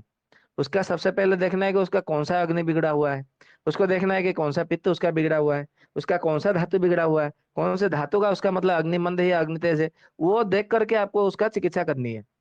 अभी ये समझ, ये सुन करके आप लोग ये मतलब सर को बैठ करके मत पकड़ के मत बैठिए कि आयुर्वेद इतना सारा गहन है, कितना कैसे चिकित्सा करेंगे, ये मत सोचिए, चिंता मत करिए।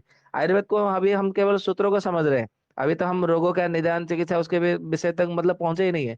जब वहां तक पहुंचेगा ना तो आपको लगेगा आयुर्वेद, अरे मैं तो 100 वेद्यों को मैं निर्माण कर सकता हूँ, 100 क्या हजार हजार वेद्यों को मैं बना सकता हूँ, मेरे पास आ जाओ, मैं आपको आयुर्वेद पढ़ा दूंगा, आयुर्वेद वैद्य बना दूंगा। इतना मतलब साहस आपके मतलब भीतर आ जाएगा, इतनी शक्ति आ जाएगी, अप्रतिम शक्ति आ जाएगी। तो वो कैसे आएगा ना, आयुर्वेद के सूत्रों का आप जब समझेंगे तब वो मतलब ऐसा होगा। तो आयुर्वेद के सूत्रों का आपको सबसे पहले धारण करना है। तो आयुर्वेद के सूत्रों को धारण करने के लिए क्या करना है हमें यहाँ पे अभी, जो 13 प्रकार की अग्नि है, तो 13 प्रकार की अग्नि से हमें जो है जठर अग्नि के विषय में अभी चर्चा नहीं करनी है। जठर अग्नि को उसको साइड पे रख दीजिए, अगल अगल में बगल में रख दीजिए। फिर 5 प्रकार के जो पित्त की अग्नि है उसको भी भुला लीजिए, उसको भूल जाइए। अभी किसके विषय में चर्चा करनी है? 7 धातुओं के विषय में चर्चा करनी है। तो 7 धातुओं की कितनी अग्नि है कुल मिला करके? हाँ। 7 अग्नि है। तो जब 7 अग्नि है, मतलब आपके घर में 7 चूल्हा है, आप ऐसा समझ लीजिए 7 चूल्हा है, और आप 8 बार मतलब ये 8 लोगों को रसोईया मतलब कैसे होगा, क्योंकि एक एक चूल्हे को आपने एक एक रसोईया आपने रखा है, शुभ कर रखा है, बराबर। तो 8 रसोईया की आवश्यकता कैसे है, या तो फिर 8 बर्तन में आपको मतलब कैसे मिल गया, क्योंकि आपने तो फिर 7 बर्तन दिया है, 7 रसोईया है, 7 चूल्हा है, फिर वो 8वां बर्तन आपको कैसे मतलब वो 8वां पका करके कैसे देगा, देगा कोई? नहीं। नहीं, जी नहीं, तो नहीं दे सकता। तो यहाँ पे भी जो है हमें यही इसी बात को समझना है कि रस से मतलब जो है हमारा आहार से रस बना, तो रस एक अग्नि मतलब हो गया, रस अग्नि। वो हमें रस ने क्या किया, रस और रक्त दोनों दे दिए, स्थूल और सूक्ष्म से। रक्त धातु फिर उसमें मतलब पचा सूक्ष्म को भाग लेकर के, तो उसमें फिर क्या हुआ, रक्त और मांस दोनों हमें मिल गए रक्त अग्नि से। फिर हमारा मांस अग्नि फिर मांस को पकाया, मांस को यानी कि मांस धातु को पकाया, तो उसमें से स्थूल भाग और सूक्ष्म भाग से मांस और मेद हमें मिल गए, प्राप्त हो गया। तो मेद को फिर मेद धातु अग्नि ने पकाया, तो मेद से फिर क्या हुआ, स्थूल और सूक्ष्म से मेद और अस्थि हमें प्राप्त हो गए। और अस्थि धातु को जब अस्थि धातु के अग्नि ने पकाया, पका जब पाचन हुआ, तो पका जब पकाने लगे, तो उसमें से फिर क्या हुआ, अस्थि से अस्थि और मज्जा स्थूल और सूक्ष्म से हमें इस प्रकार से प्राप्त हो गए, हमें मिले। फिर जब मतलब मज्जा को जब मज्जा धातु की अग्नि ने उसको पकाया, तो मज्जा धातु के स्थूल भाग से मज्जा, सूक्ष्म भाग से शुक्र धातु हमें प्राप्त हुई। तो शुक्र धातु का जो अग्नि है वो अंतिम अग्नि है, उसके बाद में कोई अग्नि है ही नहीं। सही बात है क्या अलग गलत बात है? जी सही है। सही बात। सही है। तो शुक्र धातु के अग्नि ने स्थूल भाग से शुक्र को बनाया, सूक्ष्म भाग से ओज को बना दिया। तो ओज के पास में ओज धातु का कोई अग्नि ही नहीं है, तो ओज को पकाएगा कौन और कैसे पकेगा? आ गया समझ में कि नहीं आया आप लोग को समझ में? जी आ गए। हाँ। जी, ये यही तो बता समझ रहे। में आया बेद जी। तो फिर आ गया ऐसा ना? क्यों बोलते हैं कि ओज ओज के बाद फिर तेज बनता है? आपकी आवाज कट रही है भैया। फिर ऐसा क्यों बोलते हैं वैद जी कि ओज के बाद तेज भी बनता है ना? वो फिर कैसे बनता होगा? आपकी आवाज नहीं आ रही है। अभी आ रही है? वो बोल ये बोल रहे रहे दीपक भैया कि मतलब ओज के बाद तेज बनता है, फिर वो कैसे बनता है? क्या बोल रहे? मतलब मुझे सुनाई नहीं दे रहा है, आप लोग को किसी को भी सुनाई नहीं दे रहा है? नहीं नहीं, क्योंकि हमारे दीपक भाई पास का आवाज कट करके आ रहे हैं। आवाज आ रही है हमारे पास। दीपक जी को हाँ कहना भी, है कि ओज के बाद तेज बनती है। उसके बाद तेज। तेज बन उसके बाद तेज है। तेज। अच्छा, अच्छा अच्छा, तेज। तेज जो जी। है वो अग्नि का ही स्वरूप है। जैसे मतलब हम आयुर्वेद में देखेंगे, तो तेज यानी कि तेज महाभूत, तेज स्वरूप। तो ये तेज जो है वो अग्नि को ही तेज का मतलब उसमें पर्यायवाची में शब्द के आधार पर मतलब वहां पे लिया गया है। ओज से कोई तेज नहीं है। हाँ, ओज का प्रभाव तेज है, ओज के बाद में तेज नाम का कोई धातु नहीं है।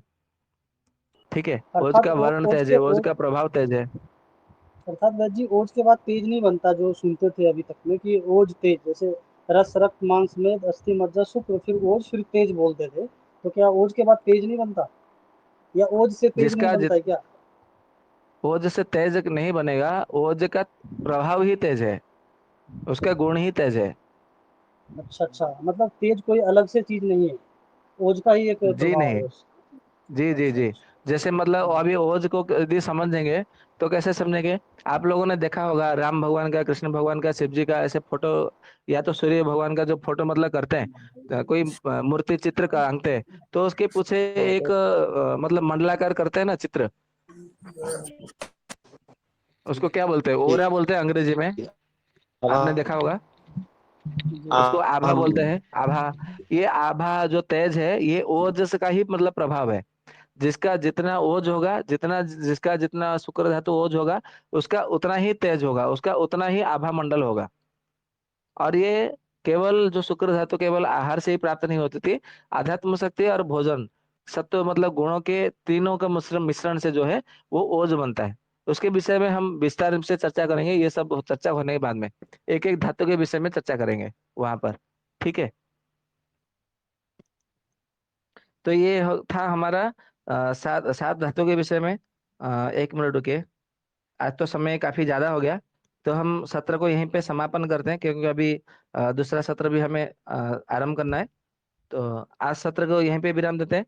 कल जो है धातुओं के मेल और अन्य अन्य विषयों को लेकर के, मतलब जो संधि है, अस्थि है, अस्थि पर्व है, उन सब को लेकर के एक एक करके मतलब चर्चा को आगे बढ़ाते हैं। ठीक है। आप लोग के में से किसी का यदि कोई प्रश्न हो तो प्रश्न ले लेते हैं, फिर उसके बाद में जो है सत्र का विराम देंगे, ये देंगे सत्र का। राम राम भाई। वेद जी, एक जो प्रश्न 101 प्रश्न आ रहा है वेद जी, कि हाँ। जैसे अभी बीच में चर्चा चर्चा हुई थी कि जैसे 900 सुनाई है तो उसकी संख्या 9 ले रहे हैं हिसाब में, 210 नाड़ी तो क्या 2 जी? ले रहे हैं उसी। जैसे 900 सुनाई हाँ है तो उसको हिसाब में 9 ले रहे हैं, 9। जी। जैसे 210 था तो 2 ले रहे हैं, 380 है तो 360 पर्व है तो 3 ले रहे हैं, 107 मर्म है तो 1 ले रहे हैं। तो ये हम्म। इसका कुछ तो कारण होगा ना, इसकी अभी चर्चा तो बाकी होगी ना कि क्या क्यों ले रहे हैं इसको ऐसा। अच्छा, इसके विषय में कौन बताएगा? जैसे सत्यजीत भाई, अरुण भाई, विष्णु भाई, सभी सुशील भाई, सभी लोग थे। कौन बताएगा इसके विषय में? किसी को याद नहीं है? उसी तरह जो छिद्र था पुरुषों में 10, स्त्रियों में 13, तो हमने स्त्री को छोड़ करके केवल पुरुष के आधार पर ही हमने संख्या लिया 10, तो स्त्री वाला छोड़ दिया, इसको इग्नोर किया। फिर ऐसा क्यों किया गया? हाँ, इसका रहस्य हमने तो बताया है। किसी को याद है अभी सत्र में यहाँ पे उपस्थित सदस्य? किसी को भी याद नहीं है? एक और था कि 500 मांसपेशियां पुरुषों में तो 520 स्त्रियों में लिया, तो उसमें से फिर 5 ही गिनती किया, तो, मतलब पुरुषों के आधार पे, स्त्रियों के आधार पे नहीं। जी। तो ये प्रश्न आ रहा है, तो इस बार जो देखिएगा कि उसकी संख्या उस हिसाब से क्यों ले रहे हैं कम। ठीक है, मुझे लगता है सबने सुना तो था, सुना तो है, लेकिन भूल गए हैं। मैं फिर से वैद जी आपको राम बता राम। देता हूँ इसका रहस्य क्या है। जी सबसे वैद जी पहला। राम राम। हाँ, बोलिए बोलिए। मैं कोशिश जी करता हूँ राम राम, बताने की। बोलिए। इसमें जी। जैसे जैसे स्नायु 900 है, तो जी। उनके मतलब मुख्य भाग हैं। उस हाँ हिसाब से आपने 900 के 9 ले लिए। जैसे आपने नाड़ी संधि बताई थी 210, तो उसके क्या है, जी। दो मुख्य पार्ट बताए थे। एक जैसे बाएं भाग जी। में बताया, दाएं भाग में 105 105। जैसे एक भाग ये दायां भाग पुरुष का होता है, 105 हो गए उसमें, और बायां भाग स्त्री का। तो ऐसे करके उसके दो मुख्य भाग ले लिए थे। ठीक है। ऐसे करके मुख्य मुख्य के हिसाब से लिया था। ऐसे ही जो ये दीपक भैया बोल रहे थे, जैसे अस्थि 300 होती हैं, तो उसके आपने 3 ले लिए, उस हिसाब से लिए थे। जी।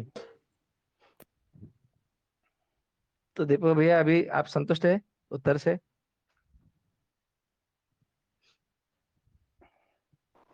आवाज आ जी रही है दीपक भैया थोड़ा सा। हमारी? जी जी जी। मतलब वैद जी आप ये कह रहे हैं कि जिसकी जो जितनी संख्या, जैसे कि अस्थियां 300 है तो उसमें 3 लेने का अर्थ है कि इसका एक विभाग करके मुख्य रूप से 3 हड्डियां, ऐसा कुछ कह रहे हैं? जी जी उसके जी। हिसाब से 3 है। उसका मुख्य मुख्य रूप से जो है तीन अस्थि उसके प्रधान होते हैं। वही तीन अस्थि से ही विभाग विभाग हो करके उसके 300 अस्थि बने होते हैं। इसीलिए यहाँ पर तीन अस्थि को ही यहाँ पे मुख्य रूप से लिया गया है। और मुख्य रूप से लेने का अर्थ ये है कि ये जो सुश्रुत जी ने जो ये सुश्रुत जी ने विभाग किए हैं, हम नहीं किए हैं। उन्होंने जो 16 प्रकार के जो शरीर बताए हैं, 16 प्रकार के शरीर को, ये 16 प्रकार के रोचन के विषय में उन्होंने रोचन शब्द का प्रयोग किया है। रोचन यानी कि उसको हिंदी में मसाला कहा जाता है। मसाला शब्द जो है, इसको रोचन शब्द से मतलब निकल करके आया है। ये हमारा हिंदी का है या उर्दू से है, ये तो मुझे सही से पता नहीं। परंतु ये रोचन का शब्द का जब हमने। हाँ जी। मसाला उर्दू का शब्द है।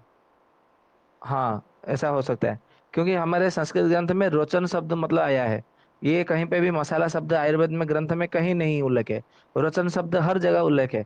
चरक जी में देखेंगे या तो किसी भी ग्रंथ में देखेंगे तो रोचन शब्द आया है। उसे आहार रोचन, विहार रोचन ऐसे मतलब करके उन्होंने आया है। तो यहाँ पे भी शरीर रोचन, काया रोचन ऐसे करके सुश्रुत जी ने वर्णन किया है। तो यहाँ पर जो 16 प्रकार के काय के विषय में वर्णन किया है, यानी कि 16 प्रकार के शरीर, 16 प्रकार के शरीर कैसे मतलब बने हैं? तो ये जो भ्राजव पित्त के उन्होंने 16 विभाग किए गए हैं, तो 16 एक एक विभाग के एक एक शरीर बना है। तो हमने क्या किया, उसको थोड़ा मतलब क्या बोलते हैं, सोने पे नहीं, सोले पे सुहागा नहीं, मतलब चार चांद लगा नहीं, ये भी शब्द मुखारा मुहावरा सही नहीं है। मतलब बोलते हैं ना कि उसको मतलब बड़े को छोटा करना, उस हिसाब से समझाया, शॉर्टकट बोलते हैं जो।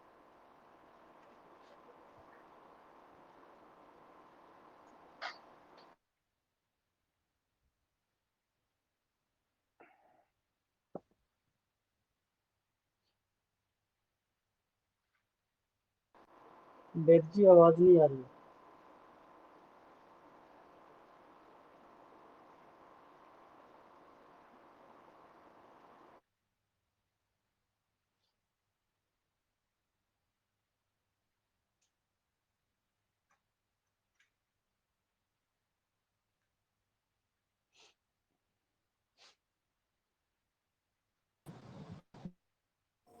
बस जी बैद आवाज जी नहीं आ, आवाज नहीं आ रहा है। दोबारा जुड़ रहा है।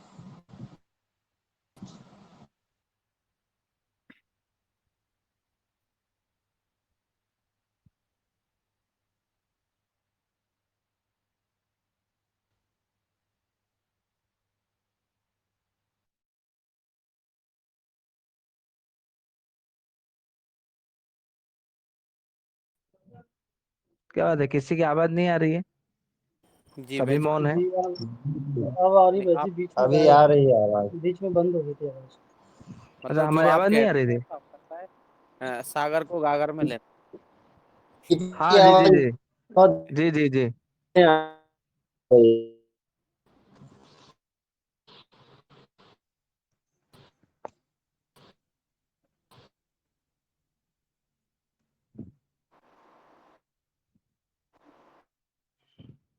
तो अभी और किसी का कोई प्रश्न नहीं है तो सत्र को विराम देते हैं फिर। जी वैद्य जी क्या कहते हैं? आपने आपका हाँ हाँ वैद्य जी, जी वैद्य जी आपका कहने का अर्थ ये था, जैसे कि जितनी भी संख्या का आपने उसका सार ले रहे हैं, जैसे कि अस्थियों की बात हुई या मांसपेशियों की, जितनी जैसे 500 मांसपेशियां थी या स्त्रियों के 520 थे, तो उसमें से आपका हम्म। 5 लेने का अर्थ ये है कि ये सार मतलब मुख्य रूप से 5 ही मांसपेशियां मुख्य है, उसके हिसाब से पुरुषों में 500 बन गए, स्त्रियों में 520 बन गए, क्या यही अर्थ जी है? जी जी। जी जी, यही तो अर्थ है उसका, प्रधान प्रधानों को लिया गया हिसाब में गिनती अच्छा, करने के लिए। प्रधान को लेकर, अच्छा अच्छा अच्छा, जैसे कि जी बातचीत का सब। 3 प्रधान थे इसलिए उसको 3 ही लिया, उसमें कोई सार नहीं बन सकता। ना उसमें कोई सार नहीं है। उसमें मतलब है ना, जी जैसे 5 प्रकार के वात है, 5 प्रकार के पित्त है, 5 प्रकार के कफ है। परंतु वहां पे वो हाँ 500 प्रकार के अलग अलग नाम नहीं लिया गया, केवल वात पित्त कफ ही ले लिया गया। ठीक है ठीक है। जैसे ठीक 900 है। स्नायु था तो उसका 9 लेने का मतलब है कि मुख्य 9 स्नायु ही है, इसलिए हमने उसको 9 ले लिया बस, यही है। जी जी जी। जी जी। जी जी ठीक है। ठीक है। और किसी भाई वैद्य का जी वंदे मातरम। जी जी, जी बदले वैद्य जी, मातरम, मेरी राम आवाज आ रही राम। है? राम हाँ राम। बिल्कुल आ रही है, अ, राम राम। अच्छा, वैद्य जी एक छोटा सा मेरा प्रश्न है।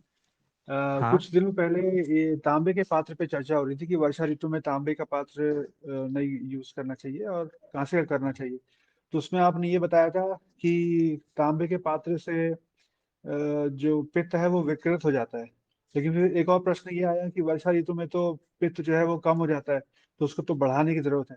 तो मुझे समझना है कि ये पित्त का बढ़ना और पित्त का विकृत होना ये दोनों अलग कैसे है।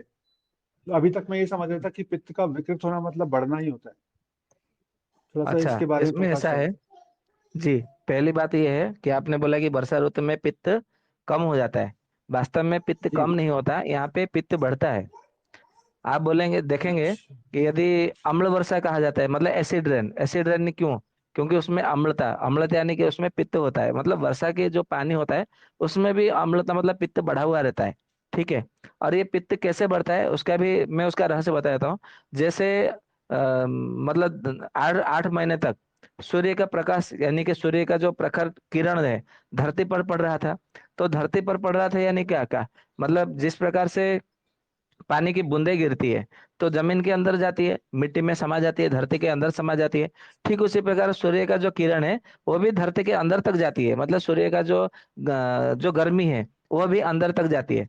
तो जब ऊपर से पानी गिरता है तो जब तक जहां जहां तक धरती में क्या होती है, जल स्तर पहले से बढ़ा हुआ रहता है। तो जैसे ही सूर्य का किरण अंदर अंदर तक जाती है तो जल स्तर घटने लगता है। आपने देखा होगा ग्रीष्म ऋतु में जल स्तर घटता है कि नहीं घटता?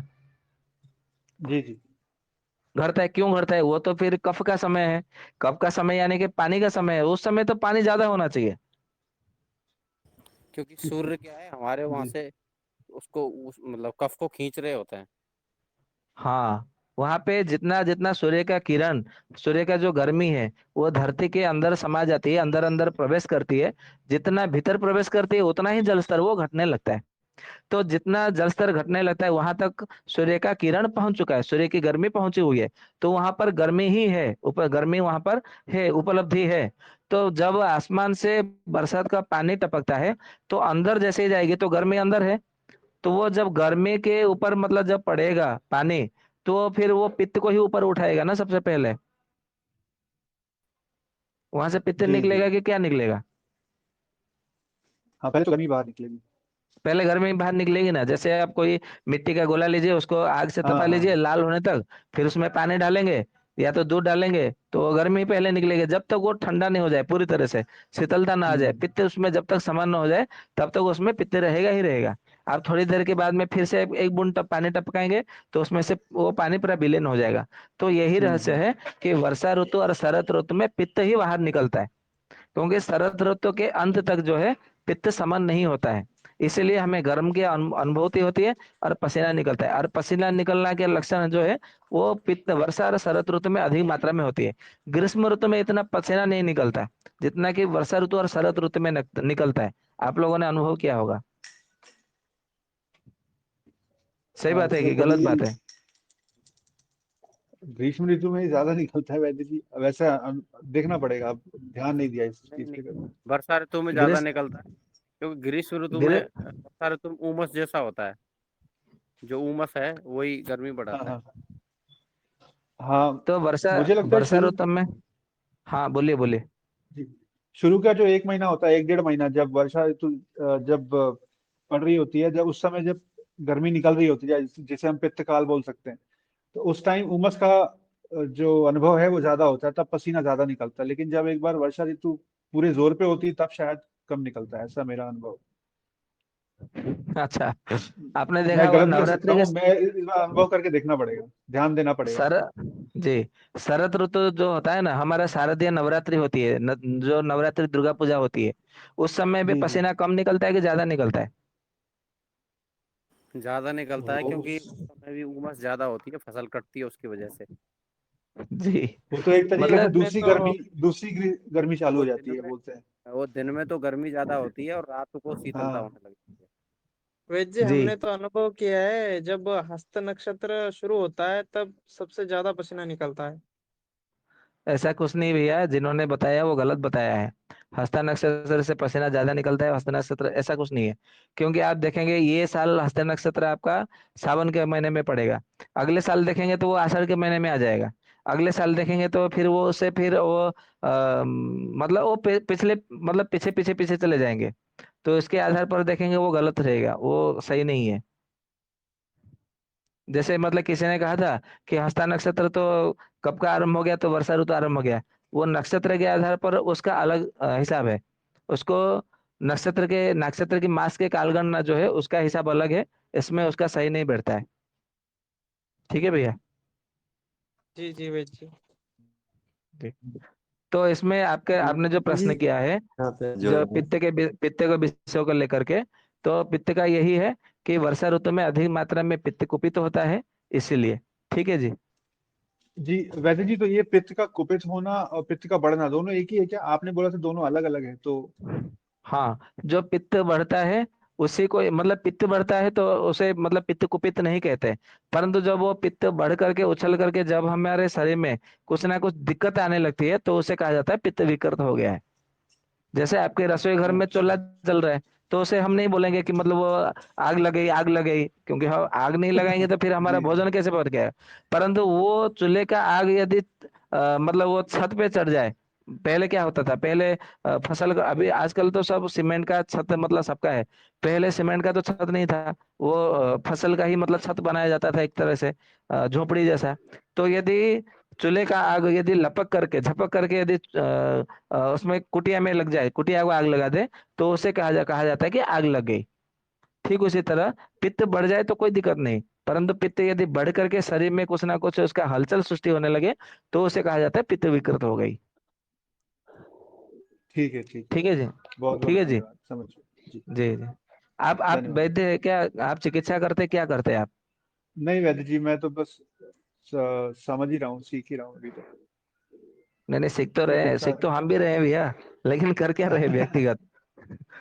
व्यक्तिगत रूप से तो मैं अभी कंपनी में हूँ, ऑटोमोबाइल अच्छा। कंपनी में काम कर रहा हूँ। अच्छा, अ, चलिए बहुत बढ़िया। जी आप लोग ये मत समझिए कि हम लोग यहाँ का आकर के सत्र कर रहे हैं तो सत्यवान संपूर्ण मतलब पूरा आयुर्वेद जानता है, ये भी मत समझिएगा।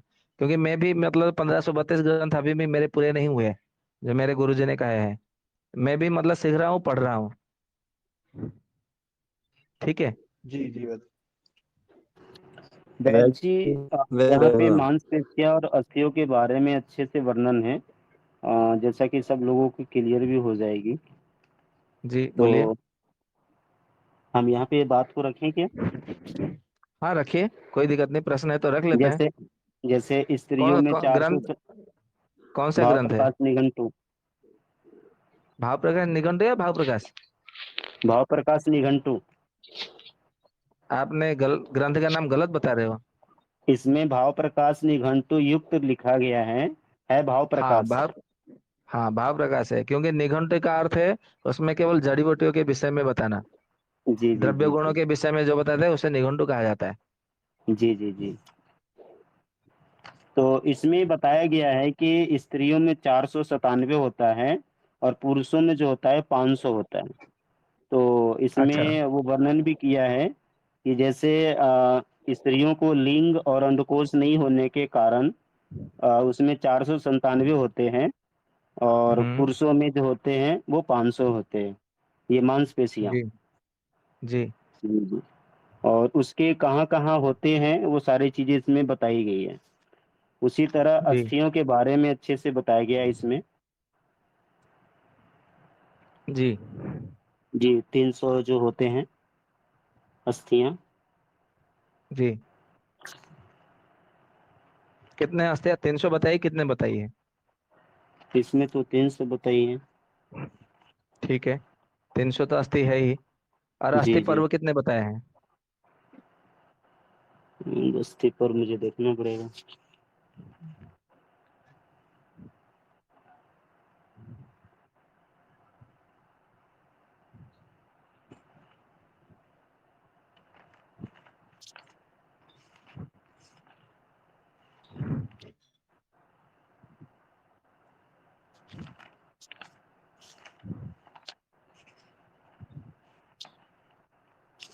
अरुण भैया एक काम करते हैं, अभी रात के जी 10 जी। बज गए हैं।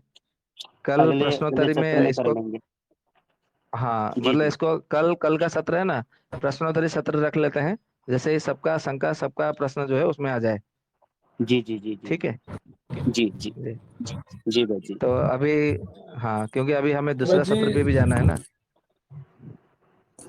जी हाँ इसके जी वैद बोलिए। जी शांति पाठ करवा देते हैं। वैद जी इसके बाद भी कोई सत्र है क्या? हाँ जी, हमारे उत्कलीय भाषा में है। जो उत्कली भाषा में है। आपसे एक जी। छोटा सा निवेदन था वैद जी। मेरा तो एक्चुअली निवेदन, घर पहुंचना निवेदन थोड़ा नहीं है, लेट रहता है। जी। निवेदन नहीं, आप निसंकोच बोलिए। हाँ, निवेदन ये था कि अ, आपका जो गला है ना, वो हाँ लास्ट में जाके ना बिल्कुल ऐसा हो जाता है जिसमें कि जो तर तर ना हो, तरी ना हो। तो जी आपसे ये निवेदन है कि आप इतना लंबा बोलने के लिए ना कुछ ऐसे किशमिश या कोई भी ऐसी चीज जो थोड़ा रस बनाते रहे, ऐसे लेते रहे। लास्ट में आके ना जी जी गला बिल्कुल ऐसा हो जाता है। निवेदन है आपसे जी, मैंने महसूस जी किया जी है। जी जी जी जी, इसका मतलब जी अवश्य धन्यवाद। करेंगे, पालन करें जी। जी धन्यवाद धन्यवाद। आपका। जी जी। ठीक है भैया, तो शांति पाठ कर लीजिए, फिर विदा लेंगे। हेलो। जी, सभी श्रोतागण को बहुत बहुत धन्यवाद, आपने समय दिया, अनमोल समय, इसके लिए। और वैद्य जी को बहुत बहुत धन्यवाद, कोटि कोटि प्रणाम। आइए हम सब मिलकर के शांति पाठ करें। ये वैद्य जी का अनमोल समय है जो हम लोग ले रहे हैं और ज्ञान ले रहे हैं। ॐ धौ शान्तिरन्तरिक्षः शान्तिः पृथिवी शान्तिः रापः शान्तिः रोषधयः शान्तिः वनस्पतयः शान्तिः विश्वदेवः शान्तिः सर्वशान्तिः शान्तिरेव शान्तिः श्यामा शान्तिः रेधि।